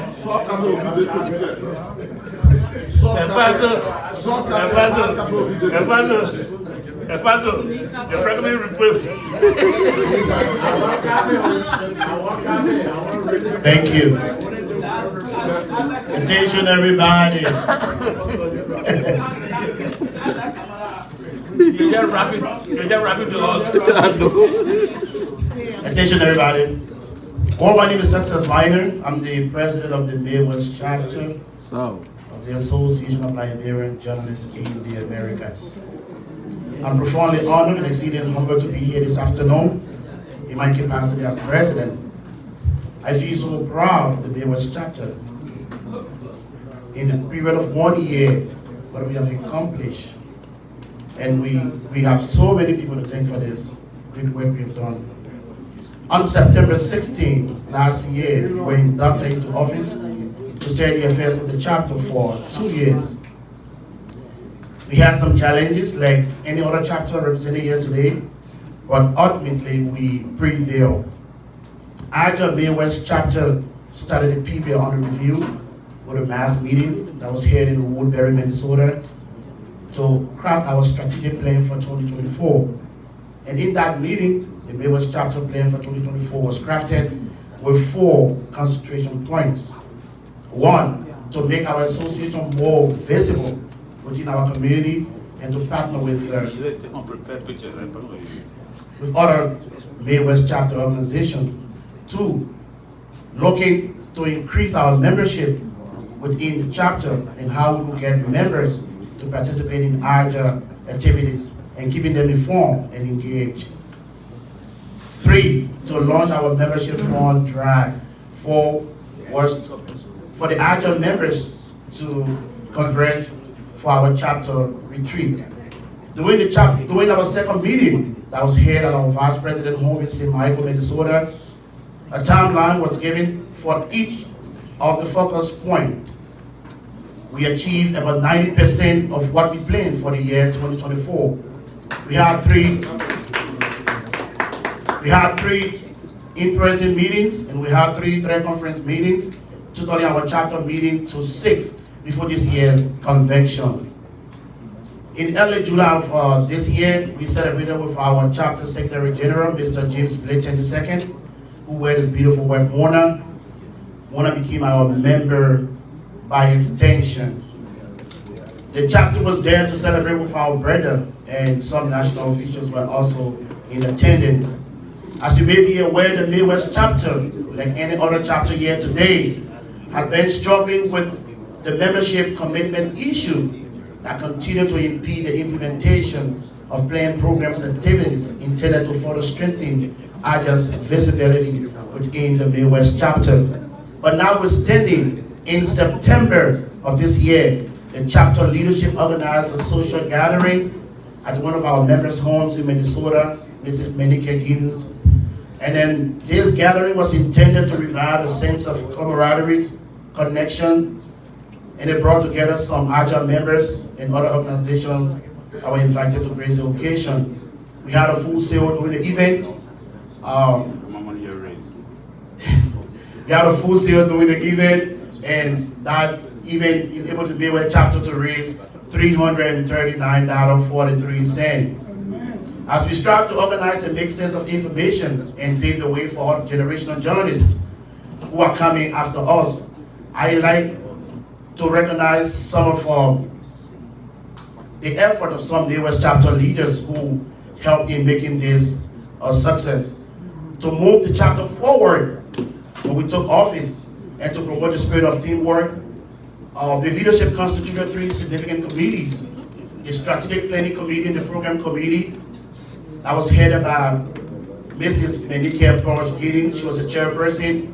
Mr. Keith Morris was the co-chairperson, and Mr. McDaniel Masca was a member of that committee. The membership mobilization committee was also set up. Mr. Cyrus George McGee was the chairperson of that committee. Mr. Terry Bono was a member. Mr. Woman Caillou is a member of that committee. Mr. Kevin Johnson, Mr. Nathan Charles, and Mrs. Madia Gibson Yamento was also a member of that committee. The advisory committee will also set up. Mr. Lincoln Bryant is the chairman of that committee. Mr. Joe Mason is the co-chairperson. Mr. Patrick Kumek was also a member of that committee, and Dr. Ellis Red. During the period under review, Dr. McDonald Menska was nominated by the Midwest chapter as a representative to the national board. But unfortunately for us, the Midwest chapter, Dr. Menska got a job in Liberia, and he communicated that to the leadership that he couldn't serve in the capacity anymore. So the Midwest chapter met again in a general meeting and unanimously nominated Dr. Ellis Red, who is our current representative from the chapter on the national board. That information was communicated to the board chair, Mr. Sibo Mapaya. The Midwest chapter is working on identifying revenue sources for our regional program activities. Personal donations are the only source of revenue for the local chapter. During the period under review, our leadership tried to reinstitute the monthly chapter due, but we failed. As we look forward to 2025, the leadership of the Midwest chapter plans to continue to boost our current efforts while adding new strategies to get members to participate in our local chapter activities. We will adopt a new long-range plan, which includes 1, to better support our local chapter committees, to get involved with chapter members' activities that matters to them, and to continue our partnership with other Liberian organizations within the region, to stay engaged with our members and potential members within the chapter. Since I took over as president of the Midwest chapter, the consistent message that I received from the members is that ALJA is most useful when members are involved. Our hope at the level of the Midwest chapter is that the better outreach and communication of our members, that we get involved. ALJA is as strong as our membership. For and on behalf of the Midwest chapter, I'd like to say thank you. This is our report, and we look forward to seeing you in 2025. Thank you. Thank you, everybody. Nobody coming 2025, so I know you're talking about. You coming there? Or you like it or not? You're coming back here. We'll come here. I'm in here today. When your car coming down, we're going to All right. So, while he was making a presentation, something came to my mind, and I want to say it quickly. It seemed as though everything that happening in ALJA over the years has to come out of our pockets. Oh, yeah. We have all these doctors. I just kept hearing doctor this, doctor that. Then we have the masters. Then we have the bachelors. So none of us can do grant writing. None of us can do anything to solicit funding from outside. We need to come together and work on that. I just thought about it. Because we got too many educated people for us to just be sitting around and hear your little contribution, membership due, and convention fee. All right? Okay. So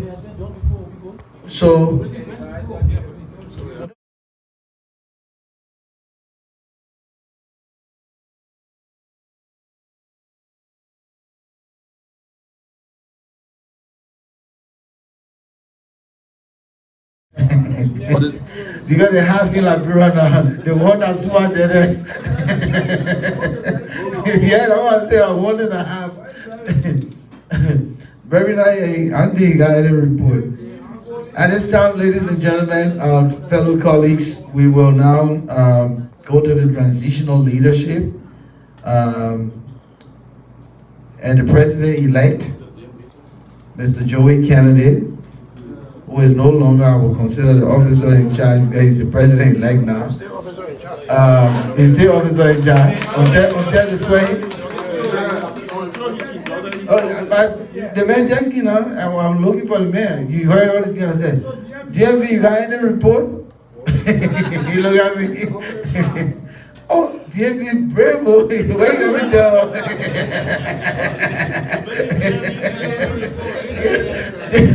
I mean, that man chapter gave one sentence. Ladies and gentlemen, the DMV is rebranding, and we will update you subsequently. Thank you very much. Fair enough. Okay, Mr. Kennedy, please come up.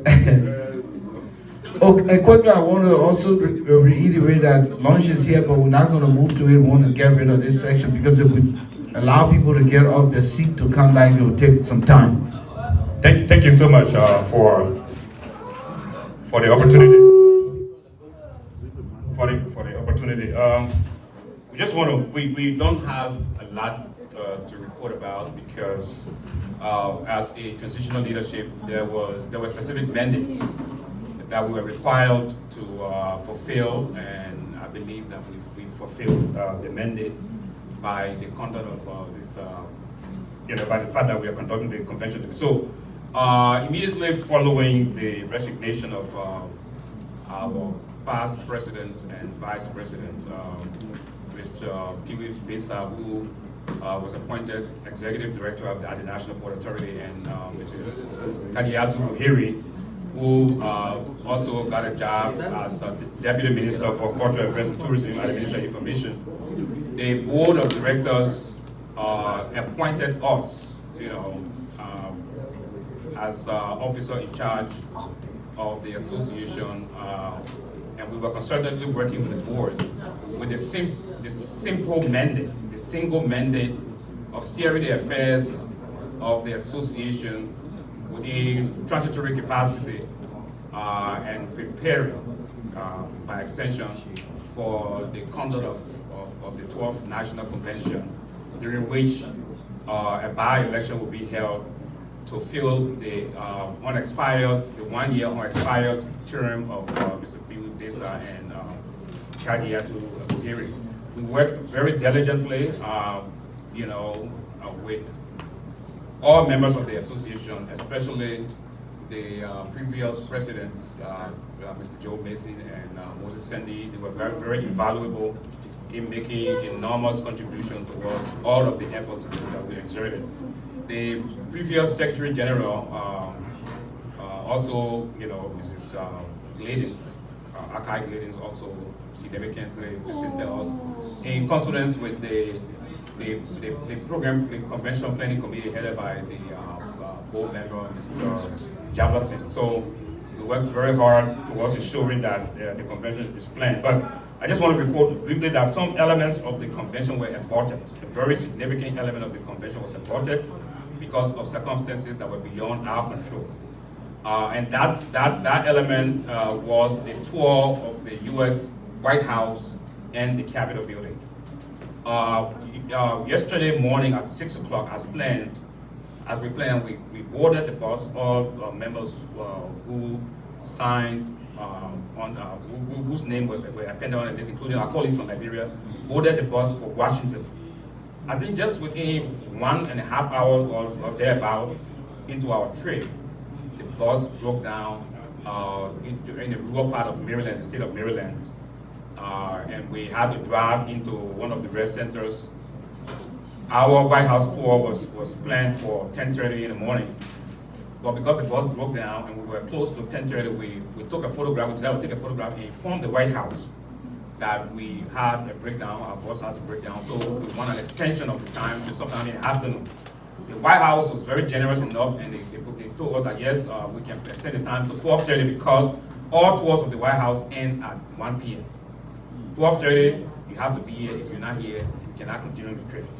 So a backup bus was said to have been dispatched. We waited and waited and waited and waited from that time to, I think the bus came around 12:30 in the afternoon. Was when from 8 a.m. to 12:30 we were there in the cold and they're just wandering. And it was 12:30 p.m. that the bus came.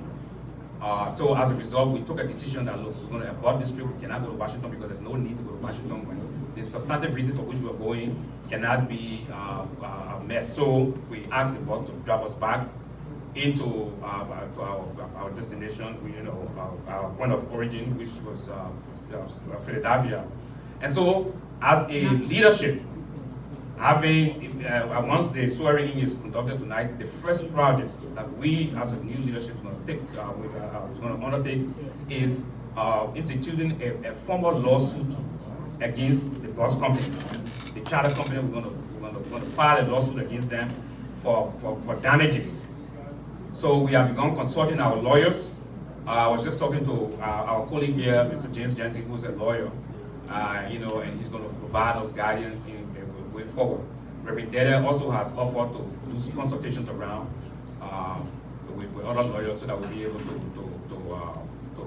seek the requisite compensation for such irreparable loss. So, but the full report of all of our processes and activities that we're undertaking prior to and up to this convention will be made, and an official communication will be sent to all members of ALJA. So I just want to thank you so much for the opportunity, and thanks to all of you for attending this convention.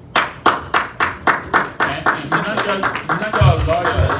And he's not a lawyer. He's from Penn State. And at this time, I got it. Penn State.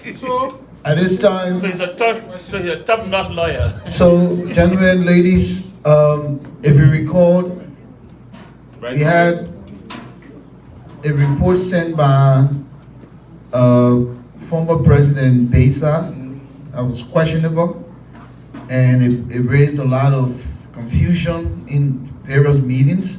And so a committee was constituted by the board and the OIC to look into the report presented, and that committee is going to make presentation headed by